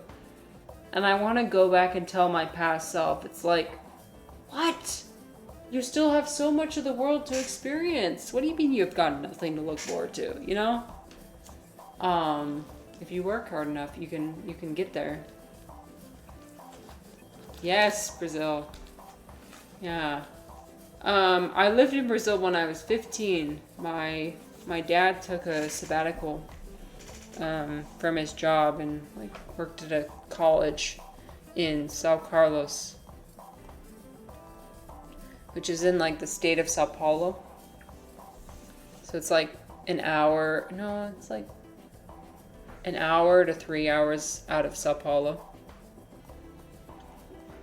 But yeah, that was kind of the start of my journey on loving multicultural engagement.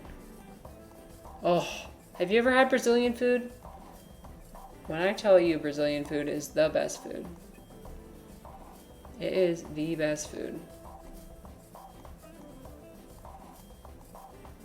But yeah, don't you agree? Everybody should have the opportunity to visit at least one other country other than their own. Even if it's you go from America to Mexico, or you go from I don't know, what are two countries that are bordering each other, from England to Scotland or something. You need to expose yourself to cultures and ideas and things that are different from you, and then you realize yeah, there's so much diversity, but also there's so much similarity between us despite our differences. Yeah, I want everybody to have that experience. I want everybody to have that experience of being deprived of the things they're used to, oh, I've got my American food I eat all the time, and I have all my deep culture needs met and everything, and we take that shit for granted, we take that for granted. Two other nice armchair philosophy streamers are The Joy of Thinking and Ivan and EO. Oh, I'm following the Joy of Thinking. Wait, is that how you found me, Orange? That might have been. Because I don't worry. Dom recommended The Joy of Thinking to me, and I've only been to one of his streams so far because he stopped streaming recently, and I loved it. And then Ivan NEO. I didn't realize he was streaming, but I need to follow him. Because he's been in my chat a few times. How dare he not tell me he was a streamer too? The audacity. I'm gonna go follow him right now. He gifted me a sub to Aristotle. I don't know if you follow Aristotle, but he's cool too. Oh my god. I had no idea. Well, I guess he's just humble. I hate it when people come in my chat and they don't tell me that they stream. Like, tell me. I want to know. I don't have a rule against self-promotion. Promote yourself. I don't care. Come in here. Talk about yourself. Make this about you. Please, I dare you. This is already so much about me. Like, just make it about you.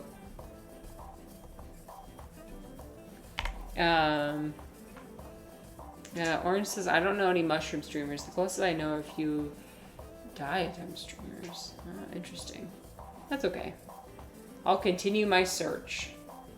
He's a nice guy from England who moved to the US. Very into the humanist movement.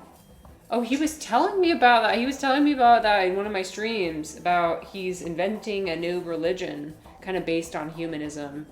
I was like, please tell me more.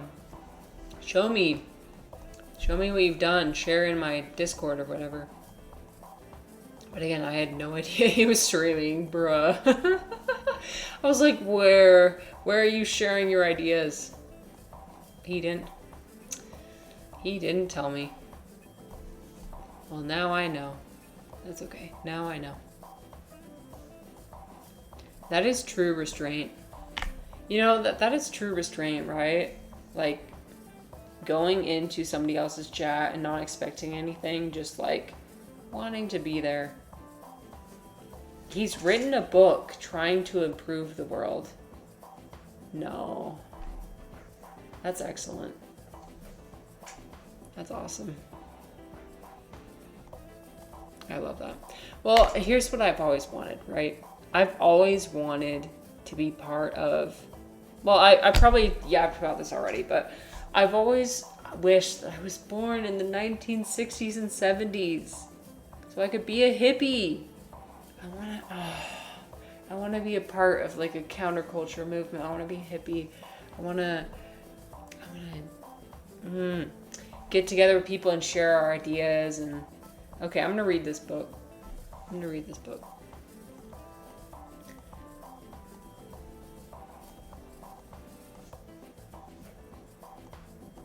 We need more creativity. We need more human I would have made an awesome hippie. Oh, thank you. You have no idea how much that means to me. Oh, don't make me cry, seriously. Oh, thank you. That means a lot. Yeah. I keep imagining myself, like, if I could have been during that time. I mean, I did my whole master's thesis on the hippies. And the whole time I was writing and doing research, I was reading, like, Paul Goodman, like, his book, Growing Up Absurd. And the whole time I was reading it, I was like, oh my gosh, I relate to this so much. Like, fuck. It's like he gets me. The more I listen to like psychedelic rock and everything, I'm like, yeah. So, oh crap, this chicken guy is not very happy. If I wrote a book, what would I write about? Um, I had an idea about a book.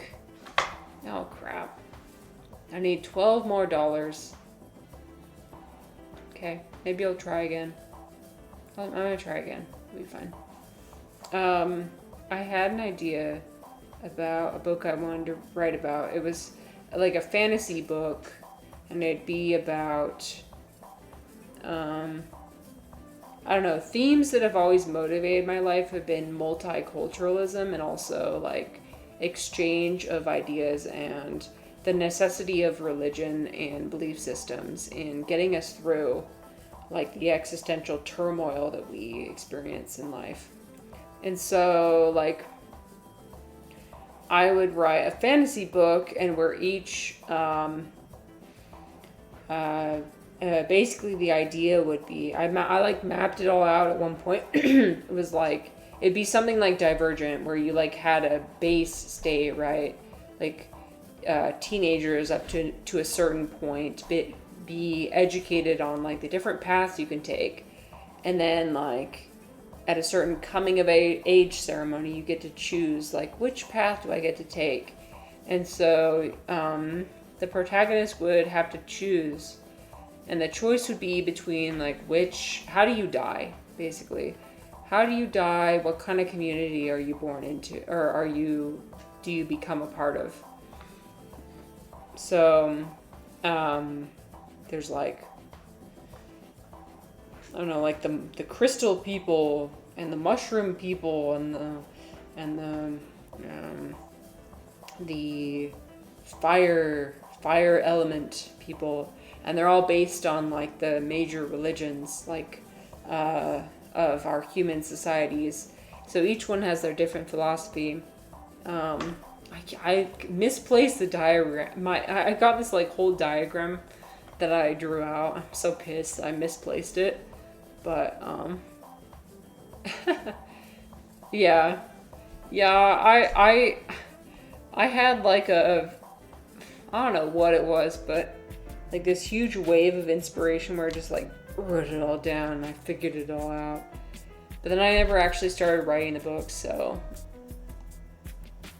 I don't know if you've ever done that before, where you've like just become like overcome with inspiration, but then it fades. So maybe one day I'll write it if I keep it in my mind for long enough, you know. You do need a certain skill. I mean, you can have a great idea, sure. I think that's one thing that held me back, is that I was watching like lectures from Brandon Sanderson, who's a very popular fantasy writer, who's actually from Utah, by the way. He was giving lectures at BYU, and one of the things he said was like, you can have a great idea, sure, but you have to actually be a good writer. Like, that's the most important part. Like, anybody can have a great idea. You have to be a good writer to get through, like, to become someone, to become to get notoriety, or like have people want to buy your book. So I was like, oh, okay. So just because I have a good idea doesn't mean I can be a So I watched that lecture and I was like, oh crap, okay, I guess never mind. Yeah, the writing part is the tricky part. So maybe. I'd like to think that everybody has the potential to do anything they want to, really. I mean, as long as you have the mental capacity, like, as long as you work hard enough, you can. So I think you just have to be motivated enough, you know? I need to find the right motivation, and maybe that will drive me. But I have to also not be attached to the result. You know, like not be thinking like, oh yeah, I'm gonna be just as good as the like Sarah J. Maas, you know, the writer of A Court of Thorns and Roses. Like, I keep getting this delusion in my head, like, oh yeah, I'm gonna be just like her. What if I became her? I don't know if you guys ever imagine yourselves like becoming a certain celebrity or becoming a certain person. Like, wouldn't that be nice? You know? Sometimes I imagine that. But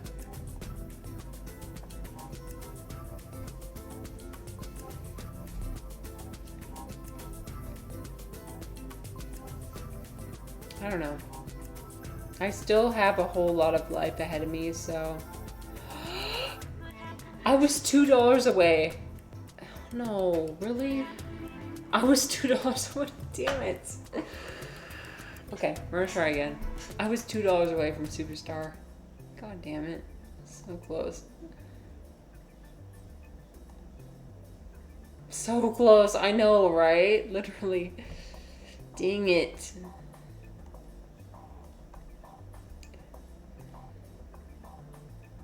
I think it's like the difference between having 5 hearts versus 4.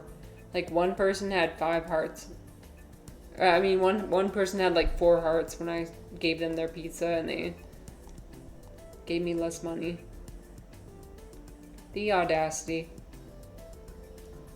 The absolute audacity.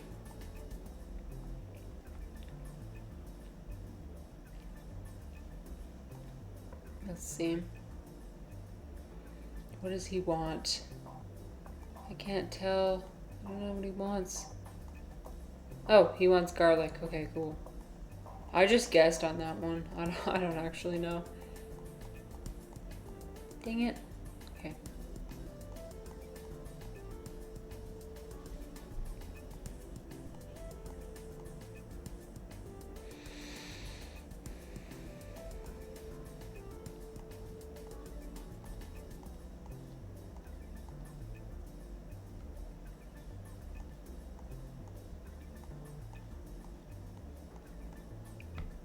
Yeah, but anyway.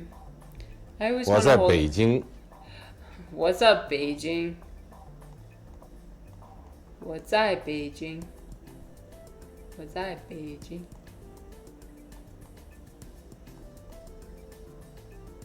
I always imagine myself, like, if I ever met Xi Jinping, what would I say to him? Would I call him Shushu? Shushu means uncle in Chinese. Would I say, Shushu hao? That makes my husband just, like, lose his mind.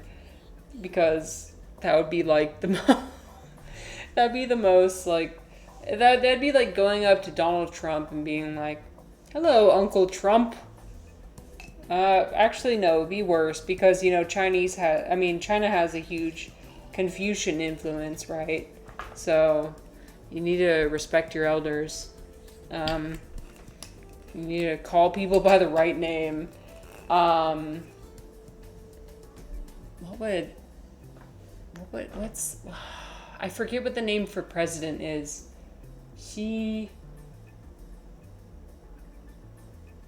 No, it's not Zhongfu. Zhongfu is government. Zhongxin. Zhongxin is like city center. I don't know. I guess I would just call him Xi. I could call him Xi Dada. Xi Dada. You know that's what the young people in China call him. Don't get it confused. It's not like Xi, like Papa Xi. It's not like Dada, like Daddy Xi. It's like big Xi, like big and big. Like I think it's like. And let me see. But that's what they call him. So like big Xi. Xi Dada. But to me, an English speaker, it sounds like Daddy Xi. Which I think is hilarious. Okay. I think it's like...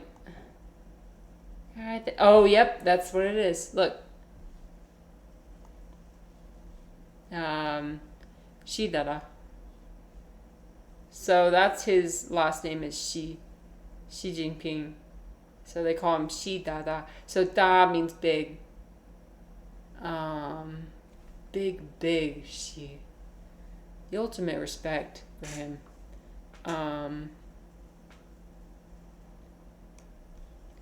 It's funny because like the more I understand of Chinese, the more when I watch Xi Jinping give a speech or something, I'm like, this guy's literally a shushu. I'm like, this is just an uncle. It's interesting to see a man who has so much power in that way. Like he gives off very like uncle vibes, uncle energy without getting into the politics.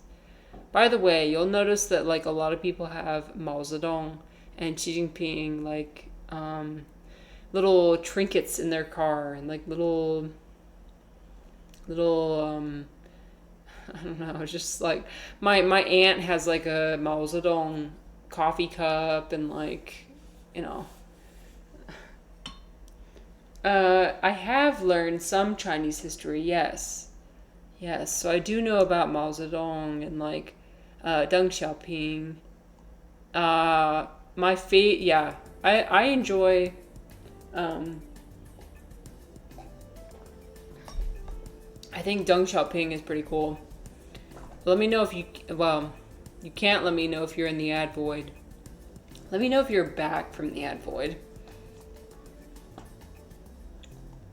say that. Let me know when you're back. But, you're back. Oh, good. Okay. Deng Xiaoping, I think, is really cool. He's my favorite.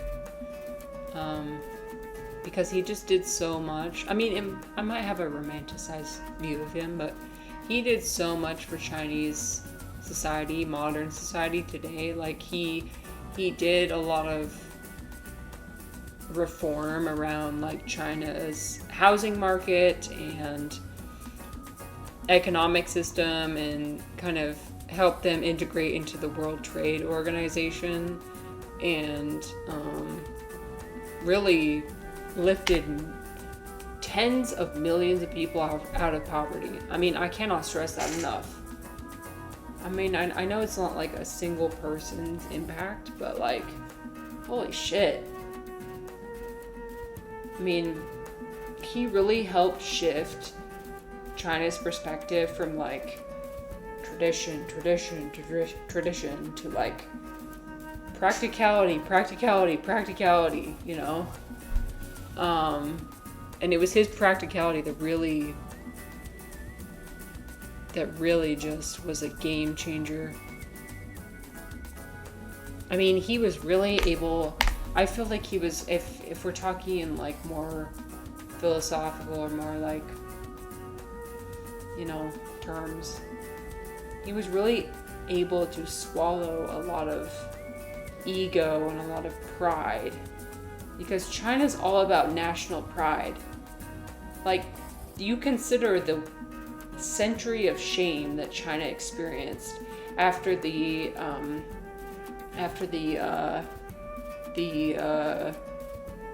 opioid wars, the two opioid wars, like, and like the famine and the war and like losing their status as being like the center of silver and exchange and everything. They lost all of that and just became like the world's like the world looked to them and saw like poverty and starvation and, you know, destitution, right?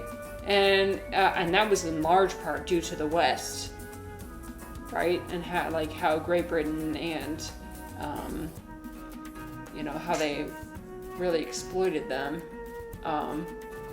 And so like he was able to go through and despite that history of being exploited, was able to say, you know what?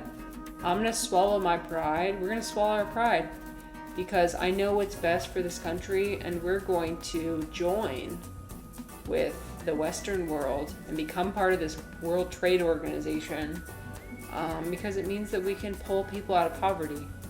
Like, he thought about, like, the most practical aspects and was like, yes, this was tragic, but we need to move forward. You think about, like so many Chinese people today, they still have a grudge against, like, Japanese people. They have a grudge against, like, I had somebody in China literally call me, Baguo. Baguo means 8 countries, like the eight nations that literally invaded China during World War II, I believe. Like, they basically called me colonizer. They're like, colonizer. People still maintain that as, like, their cultural identity, their cultural memory, right? And so that's why I like Deng Xiaoping, because he went through that and he was able to overcome that for the good of the nation. Orange says, do you think the world would be better if China slowly has more influence into the Western culture and thinking? Sometimes it feels like the West narrates it as a battle for survival. Right. Australia gets torn between appeasing a close neighbor we love to trade with versus America wanting to maintain dominance. Right. Well, I think it's very clear that, well, I mean, you look at history, right, Orange? When a hegemony, or like, yes, when a hegemony starts to lose power, they start to cling to it even tighter, right? They claw it back. And we are seeing that happen with America. We are seeing that happen live. Unfortunately, we cling to power. When there's the chance of it being ripped away from our hands, we will cling to that and almost swing the pendulum in the wrong direction, right? I think China is probably, what I'm guessing is their hope is that they will just be there as the voice of reason. They'll be there to step up when America inevitably kind of destroys themselves. I mean, that's thinking in very blunt terms, but like, we will make absolute asses of ourselves, right? And China will be there like as the voice of reason and progression and modernity. They'll just be there like, we are, I don't know, like, they are trying to one-up us in every aspect. I mean, you think about AI, technology, whatever, like, whatever we do, they can do better. Okay? China does not strike me as the kind of country that would be able to, or that would be as aggressive as the United States has been. They don't seem like the type to attack first. They seem like the type to swoop in and help when people make fools out of themselves. People always assume that, like, you know, there's the Belt and Road Initiative, right? They're like, oh, that's just China's excuse to colonize Africa and colonize. I'm like,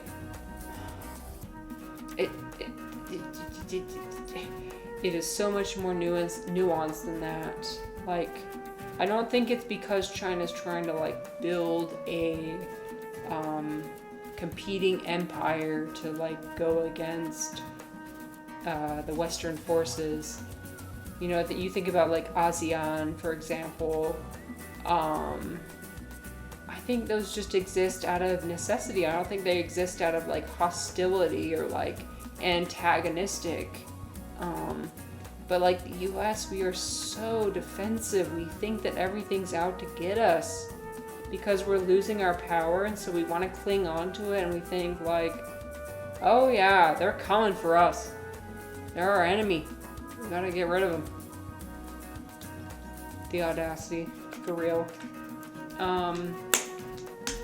Orange said, it's interesting how different cultures' history can be a strong part, or only gentle influence on the identity. Australia feels so young to us. So a sense of belonging to something ancient is missing. Yes, I bet, for sure. Right. And the same thing with the United States. I mean, I think we have only a few hundred years of history, right? But China, on the other hand, has thousands of years of history, 5,000 years of history, right? And so things that impact them have a huge impact, and they remain in the memory of people. But the national pride is more than just superficial. I mean, you think about like America, for example, and our national pride. That is very superficial. Like the patriotism, right? The flag and the eagles and the guns and whatever. That's all superficial. If you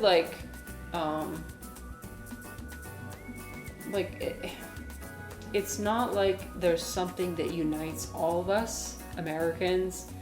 One thing that unites us all and would like make us have that sense of national pride. But like, I know that in China, for example, when I talk to multiple people, like they just have something that unites them. It's like, yes, I'm Chinese and we have 5,000 years of history and we are proud of that. We have our art, we have our culture, we have our, history.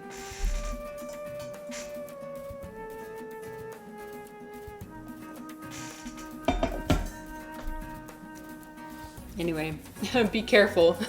Once you get me yapping about about that, I won't stop.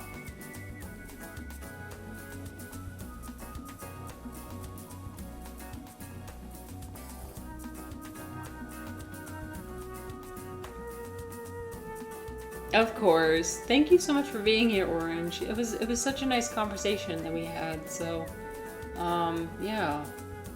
Lovely conversation for sure. Oh, you're so nice. Have a great training. And I'll see you next time. Yeah. Bye-bye.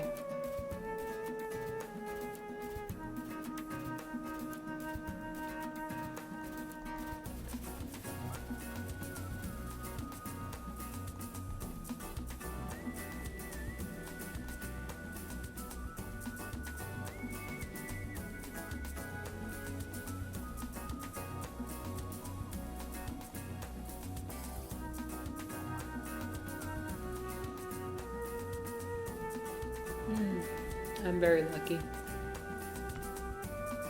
I am very lucky.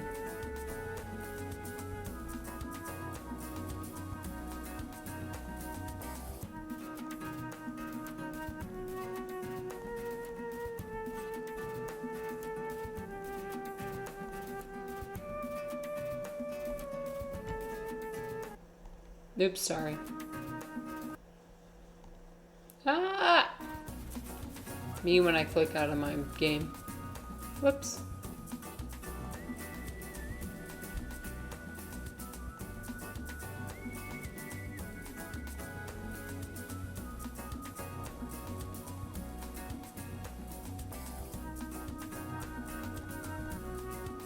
Oh boy, there's so many things going on at one time. I have no idea. Okay. Here. Here. Here.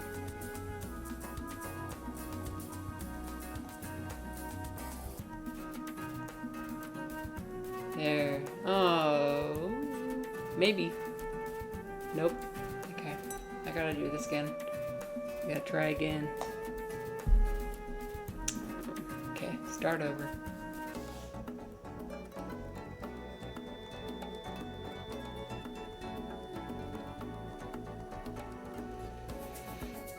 Oops. Okay. Gotta make sure everything's preparing. Okay. There we go. Yeah. I think my ultimate goal with this stream is just to provide a space for people to just be themselves. Say anything you want without judgment. Because That's what we deserve. We deserve to be ourselves without judgment. We don't have enough spaces that exist where we can do that freely.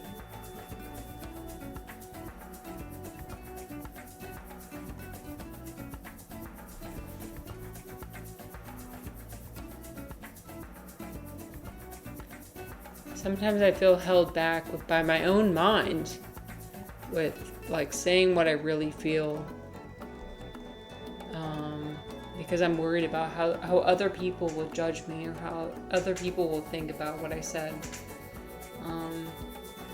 So if I can't even if I can't even do that for myself, how can I expect other people to do the same? I need to change my own standards for myself, and then I can provide that for other people.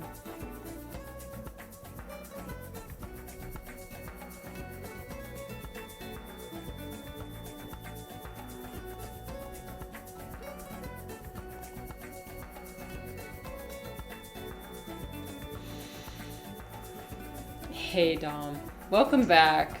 Hello Dom. I'm doing good. Orange and I had a wonderful conversation about international relations. Oh yeah, it was quite... What have you been up to? What have you been doing? Let me know. I'm always so delighted when our paths cross. I mean, like, I don't know. I'm delighted that you chose to spend time with me today and most days. So I feel like we have a lot of similar ideas.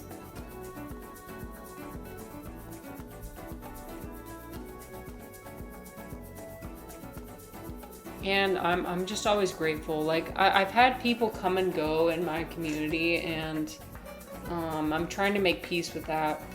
And I've been watching my VODs back, and I'm like, oh my god, I had no idea what I had until they were gone. So I hope that I appreciate you enough,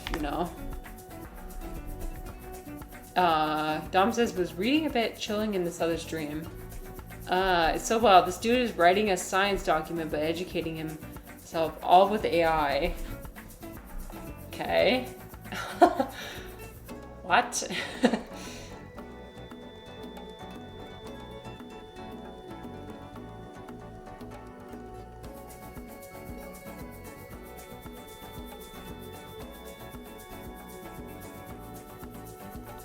It's crazy how things work out because, like, I think I met Orange because you recommended The Joy of Thinking to me, and then I rated The Joy of Thinking, and then Orange then came into my stream. And I've been talking to Orange for the past, 2 hours, right? And that's because of you. I think we need to think more about, how we impact people. Like, we have no idea how we impact other people. So I just want to know that, I want you to know that you've impacted me in more ways than you can know. I like this space because it's funny being into this stuff.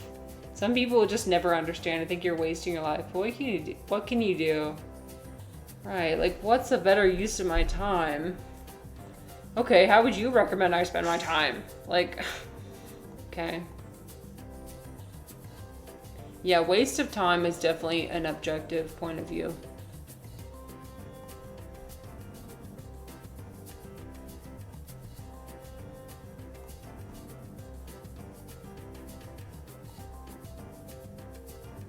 Oops, okay. Let's do that. No. This one. Gotta lock in. Gotta give people what they need. Oh!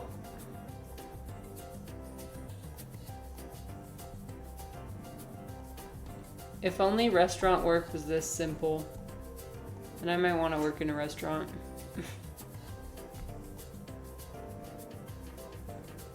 I worked at Starbucks at one point, but that was not that fun. I did not like working at Starbucks.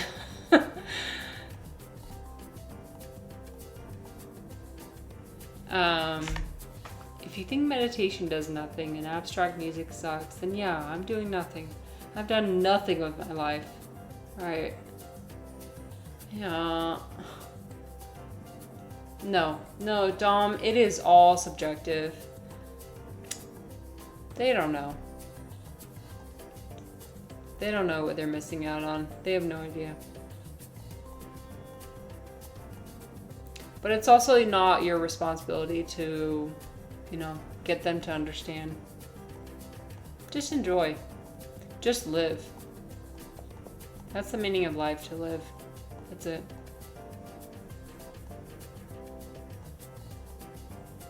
You did a few shifts at a cafe, but had some medical stuff, had to quit.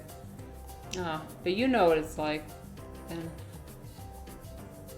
yeah, Starbucks was... it was okay. I remember, like... I was telling the story to my husband the other day. I had this best friend for, like, all of when I was a child and when I was in high school.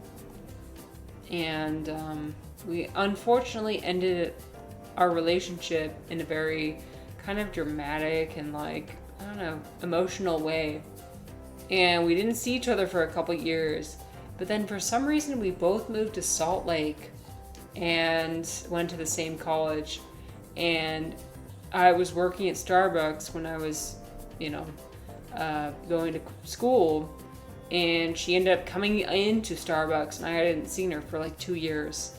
And it was like my second day. And so I had no idea how to make any of the drinks. She comes in and orders an iced coffee. Okay, what do?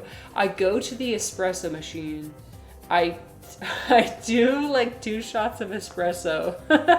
And then I pour this shots of espresso into a cup and just put fucking ice in it. And I just mix the ice with the espresso. And I just hand it to her. I had no idea what I was doing. I didn't know that there was like a separate iced coffee you're supposed to get out of the fridge. Like... She probably thought it was the worst coffee she's ever had. She probably thought I did it on purpose, like because I didn't like her or something. But like, no, that was not. And that was the last interaction we ever had. And you know what? I have to live with that. I have to live with that. Yeah.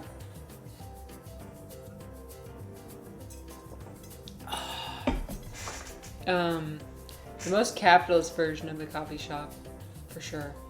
Yeah. It's interesting. Starbucks used to be like a cool company, but they got lost along the way. They really did. It used to be like a cool hip company that was like, oh yeah, we're sustainable and we're local and we're all these things. Now it's just like corporate. That's it.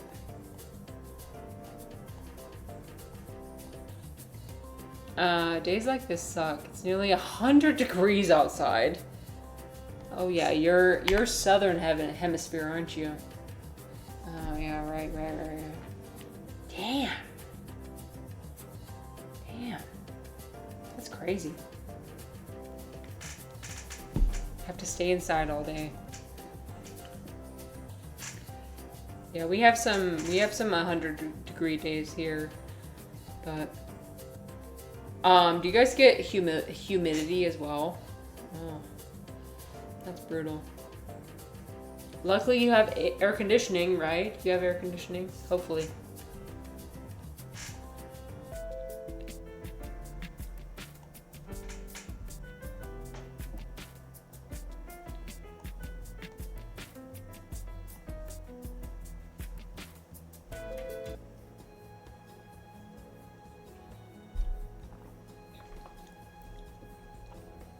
Okay, I'm gonna be right back. I have to pee. I'll be right back.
Dom, you do not have to apologize. You do not have to apologize for not talking enough. I have plenty of moments when I don't talk. So, I'm just talking. If you want to talk, feel free. If you don't want to, just listen. That's okay too.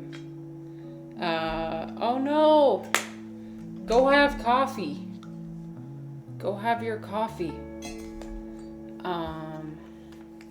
Come back whenever. I'm just here. I'll be here. And I'm here to talk with anybody about anything, really. I will talk about anything with anybody. I want to provide that. Okay, we're gonna go shopping. Let's go shopping.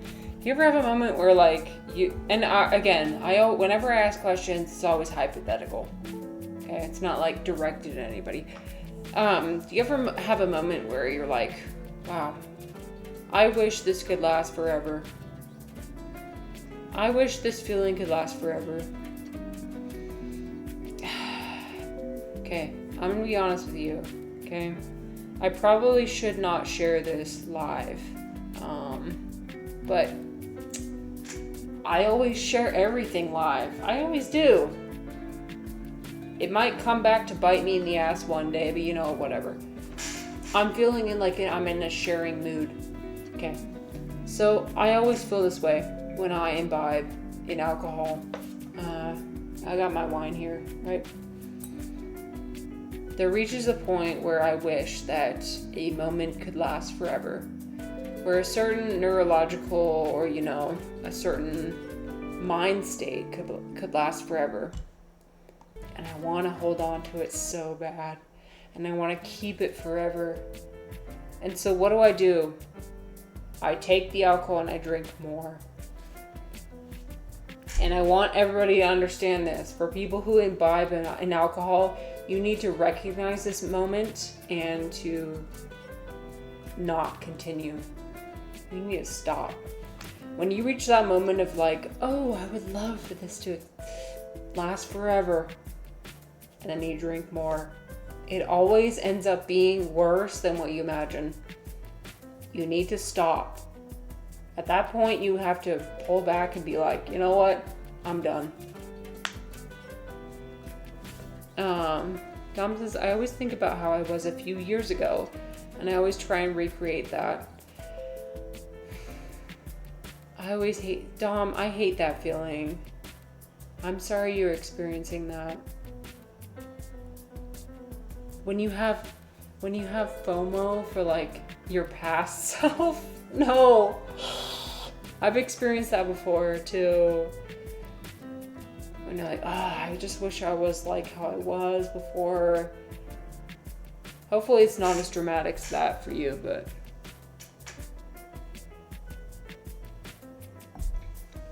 it's okay. You know what, Dom? That's okay. Because you know what we go through? We go through ebbs and flows, right? You have big moments of growth and big moments of backtracking and going back. And you have to just stay firm. In those moments of backtracking, you have to realize like, it's okay, because I'm gonna try and continue going forward. It's impossible to just go up and up and up and up and forever. Like it's impossible. You're going to stumble and you're going to go down like this. But as long as you're going like this, like a consistent pattern of up, then that's okay. You had more spiritual prowess and attainments in 2019. I was also ignorant and not perfect, but certain things were popping off in ways that haven't repeated. It took 4 years off. Oh, you took 4 years off practice and had to restart, basically.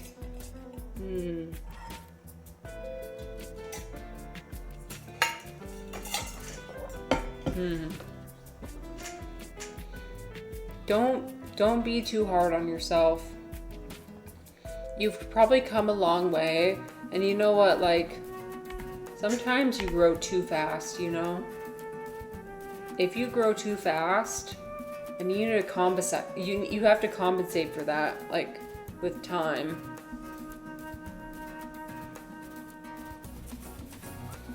Okay. Well, you're right where you're supposed to be.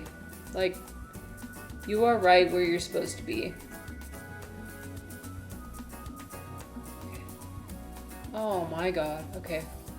Everybody's canceling each other. Stop canceling each other, for fuck's sake. Okay. Here. They're all canceling. Okay. Here. No, he does not want that. He wants these. There. Karen. This knight's a freaking Karen. Oh my god. Okay. Skirt and skirt.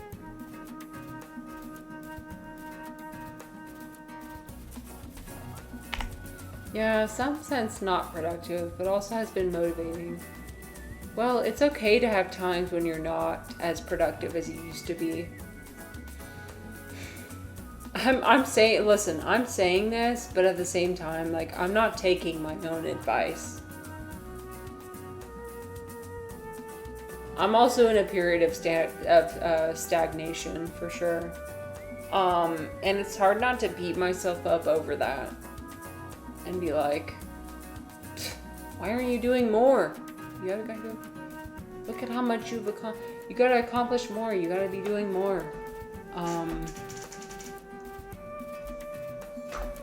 But sometimes you need to rest. You have to rest, and you have to recover, and you have to recharge so you can keep growing.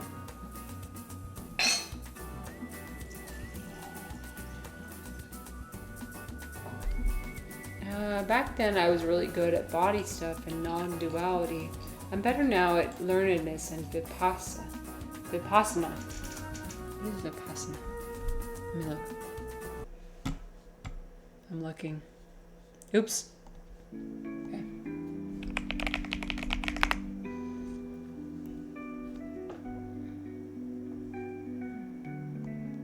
So it's a specific type of meditation.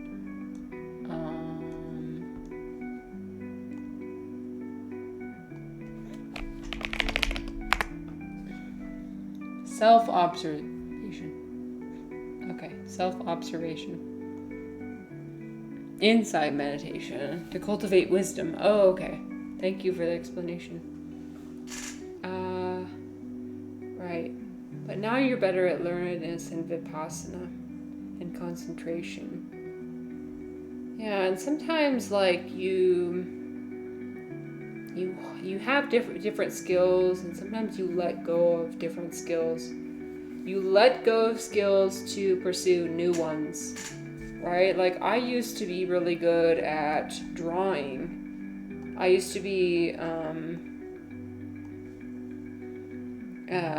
I would used to do portraits of like, I don't know, different people, and I used to be really good at that. But I let go of that to pursue other skills. Oh, hello! Oh, thank you for the raid, Eclecte. Oh my gosh, you're so sweet. We're playing Cake Mania right now, and we're just hanging out. Woo! Oh, thank you. I hope you had a great stream. Oh my gosh, people are angry at us. Oh no, we need to give people oh my gosh. Okay, 1 second. I gotta lock in, and then we'll talk. So I'm VIP Marissa. I love talking about philosophy and deep topics. If anybody would ever like to talk about any sort of topic, no topic is off limits, really. But yeah, welcome Raiders. How was your stream? How'd it go? I'm glad. Yeah, we're doing round 2. So we did one stream earlier, and now we're doing a second stream. This is Cake Mania. But I appreciate you so much. You guys, definitely follow Eclecte. Here, let me give you a shout out. Oops, my keyboard is still in Chinese. I got my Chinese keyboard on. 1 second. Okay. We are like sometimes the same person. It's crazy. I mean, the fact that we found each other. Eclecte shares so many of my same life philosophies, and she's just a creative and just overall really comforting streamer. I would say that. Like, come to Eclecte if you want a comforting stream.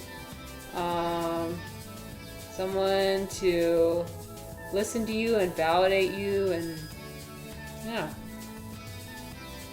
You've only played it. I know, this is like beyond. I had somebody like message me. They're like, "Wait, I thought we were baking cakes. What are we doing?" It's like, oh no, this is we've transcended beyond baking cakes into shopping. Apparently, we are shopping fashion, and we're also dealing with Karens who get really upset if you don't serve them right away. Okay, there.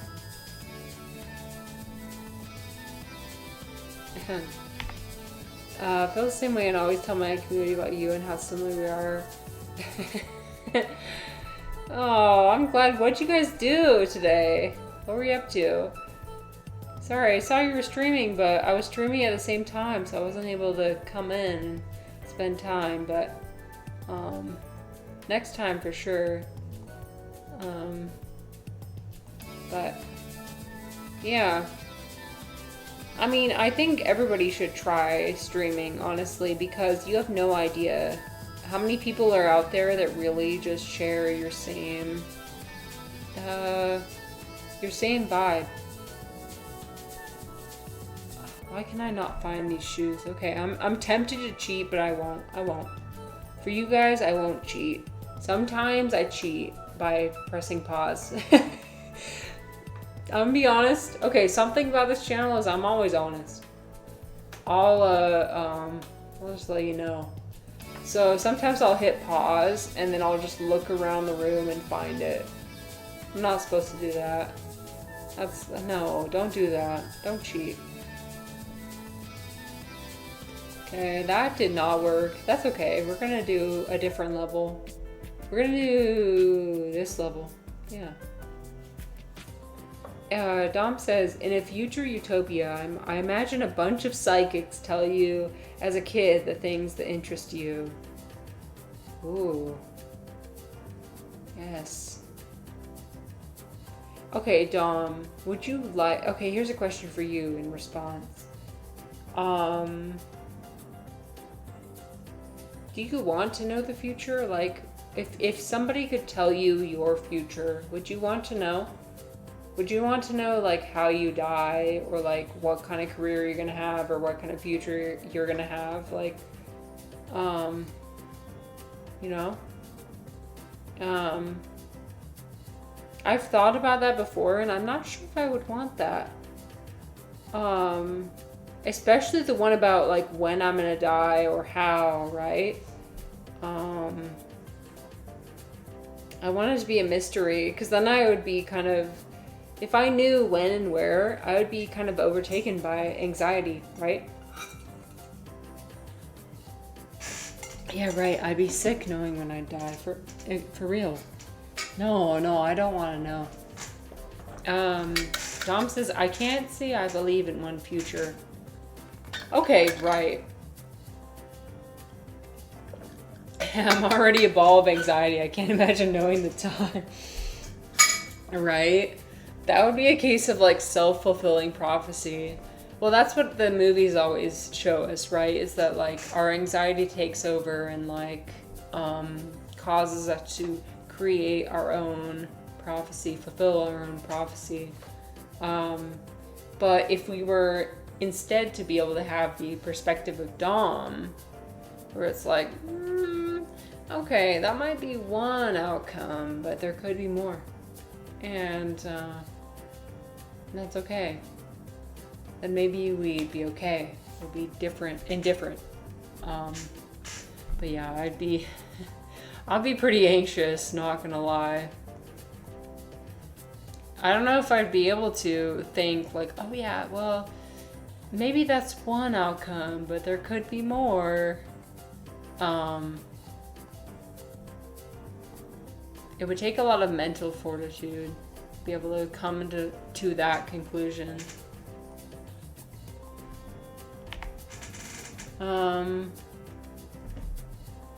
Eclectic said, I have a feeling like our path is already decided, but we can take detours that will change our small outcomes.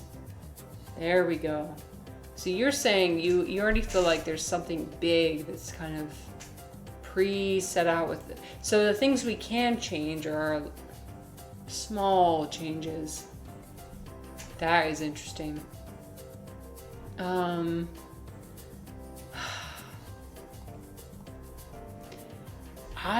Oh my god, I haven't thought about this too much actually. Wait, I haven't thought about this too I mean, I have kind of like when I grew up, but not much since I left my religious background.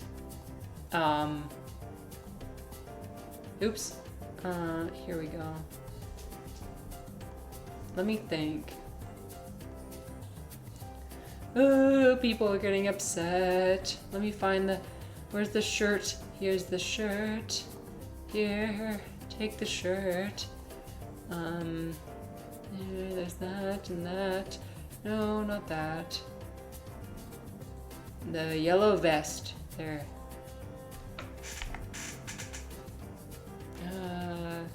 Our overall purpose is already set. What do I think? What do I believe in?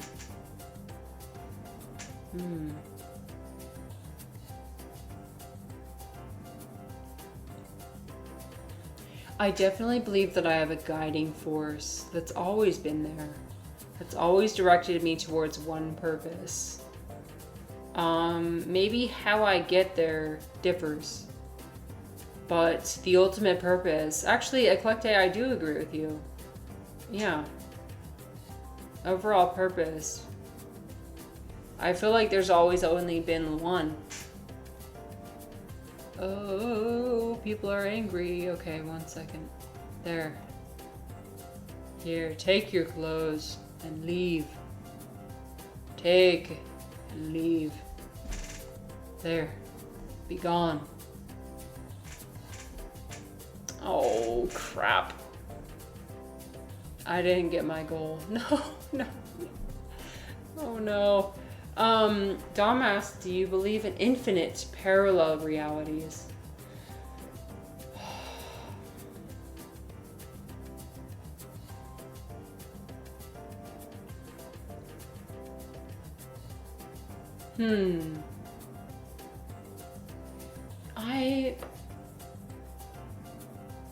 Okay.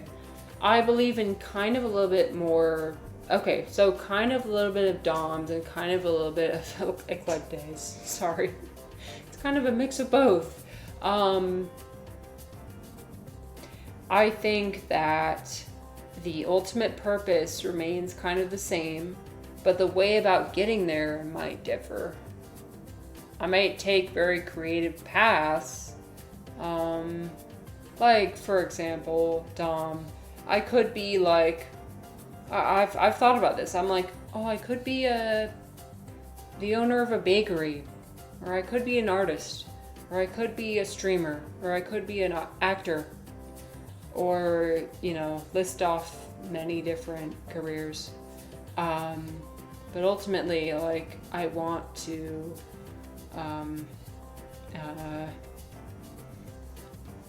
I want to be like a diplomat. That's like my guiding force is diplomacy. But like if you watch the movie Everything Everywhere All at Once, that's my favorite movie, by the way. I love that movie because it combines those two, right? Like the protagonist is able to access any of her personalities, her potential outcomes. Like she's able to branch out into all of her different, like, if I had made this decision and this decision, then I could have been an opera singer, or I could have been a martial artist. It is so. I collect oh, you know. Oh, I love that movie so much. I love that movie so much. Yes, such a wonderful message. Exactly. But that's like the idea. Like, yeah, there could be multiple routes you could take, but ultimately you all have the same purpose, right? Because she's able to access all of her different versions of herself, but ultimately her purpose is to find existential peace, basically. And also, like, stop the destruction of the universe. That's like an aside. I mean, existential peace, the universe, which one? I don't know. But I love the, I don't know if you guys remember in Eclectic too, I don't know if you remember, like, the contrast between the beginning of the movie. It talks about, like, it's like the two different kinds of nihilism, right? Nothing matters. Nothing matters, so let's be depressed. Let's be sad. Let's nothing matters. So why should we do anything? You can have that perspective, right?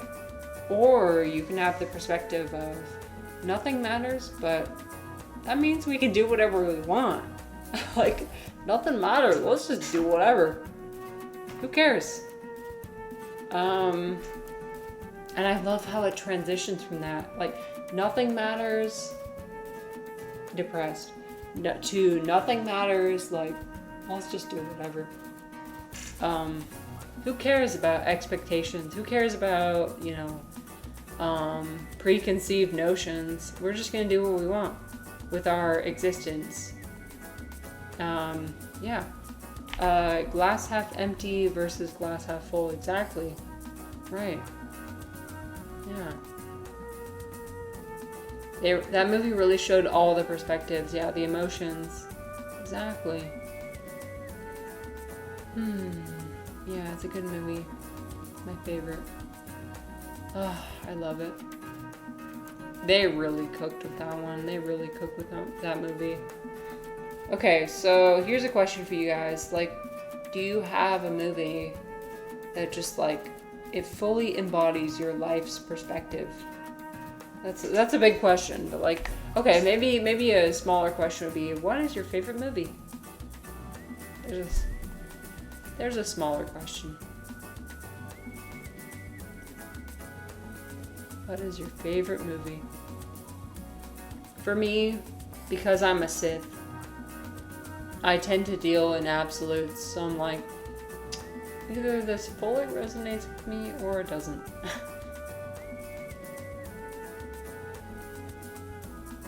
Either this is everything or it's nothing.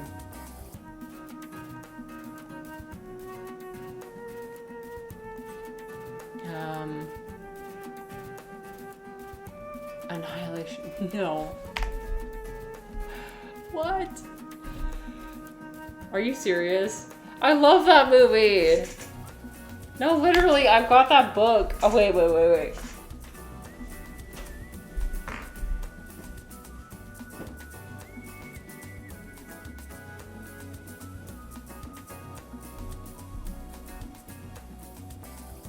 Yep, it's right here.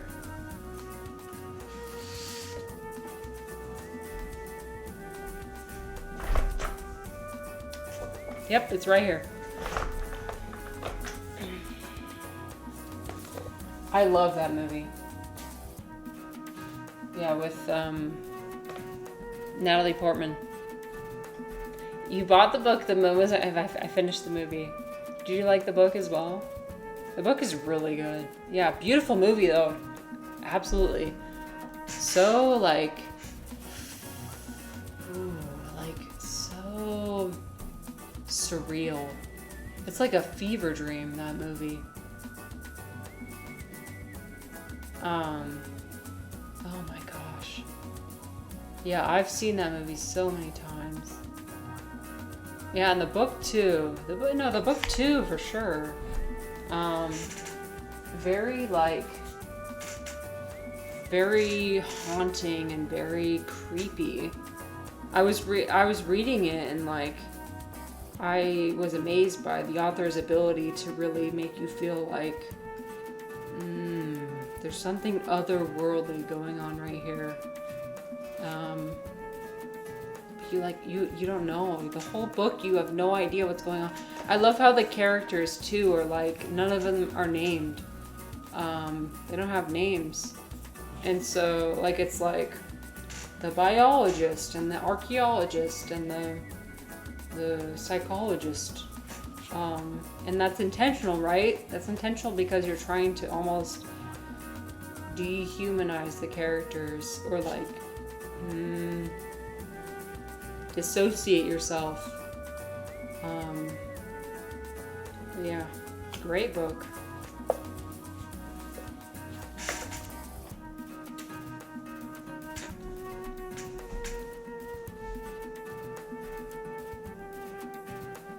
Okay, so that sucked.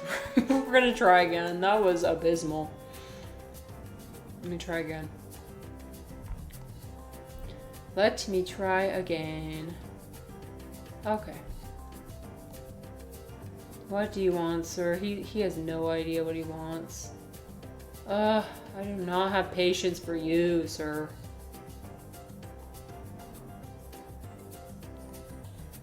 Oh, I see. Okay, he wants this one. The audacity. Okay. And you want the boots.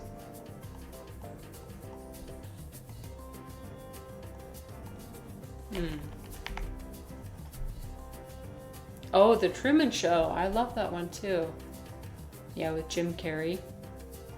That one's good. Oh, that one's tragic. Tragic, but good.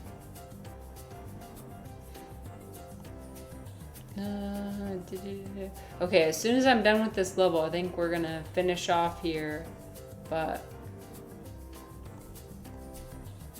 mostly because I feel myself switching over into the non-verbal realm. We are transitioning into the non-verbal realm of existence. Okay, let's see. Yep. Yeah. I feel myself losing the ability to talk. Decompress time. Yep. Well, I hope you're able to decompress as well.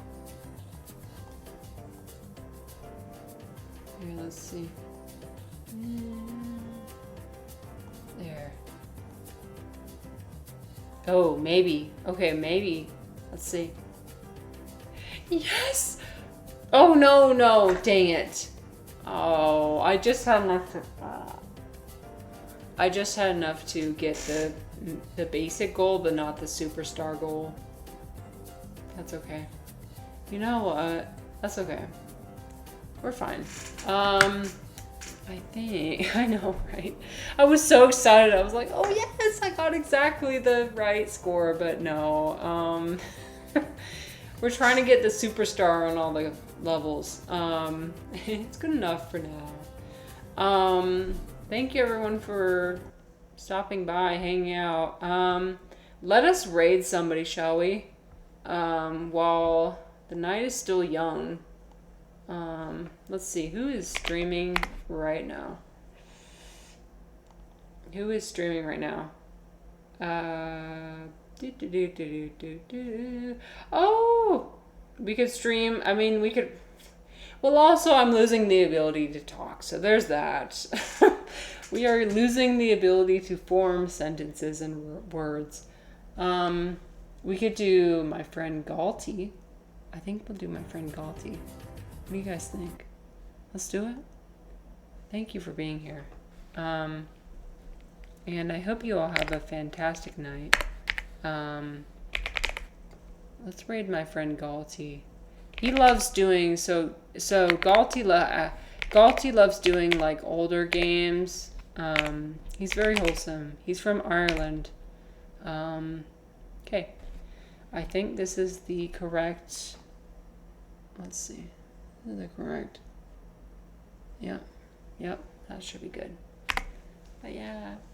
Okay, thank you, you guys. But tomorrow we're gonna be making dumplings. So join me for making 100 dumplings. As long as everyone goes well. As long as everything goes well. Oh, thank you. Thank you for being here. Thank you again for the raid. Okay. We'll see you. Bye, Cleve. Oh, thank you for being here, Cleve. Bye. Bye-bye.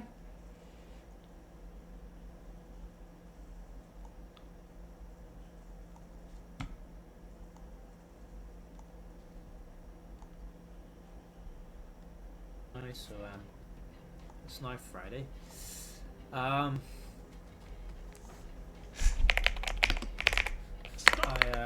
violated the law.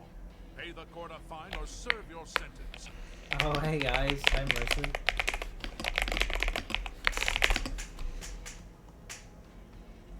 Hi guys, welcome in. I'm sorry, I just finished the game. I was playing. Sorry. But welcome in, nonetheless. Yeah, I've literally just I just finished the boss fight literally 2 minutes ago. It's quite frustrating actually because I was very terrible, very terrible. Thanks for the follow. Thank you. Yeah, we oh, thank you. No, I appreciate it. Thank you. Yeah, I plan to I plan to finish this game a lot earlier. Like I thought I only had maybe about like 2 hours left, 2.5 hours or so, and then I was gonna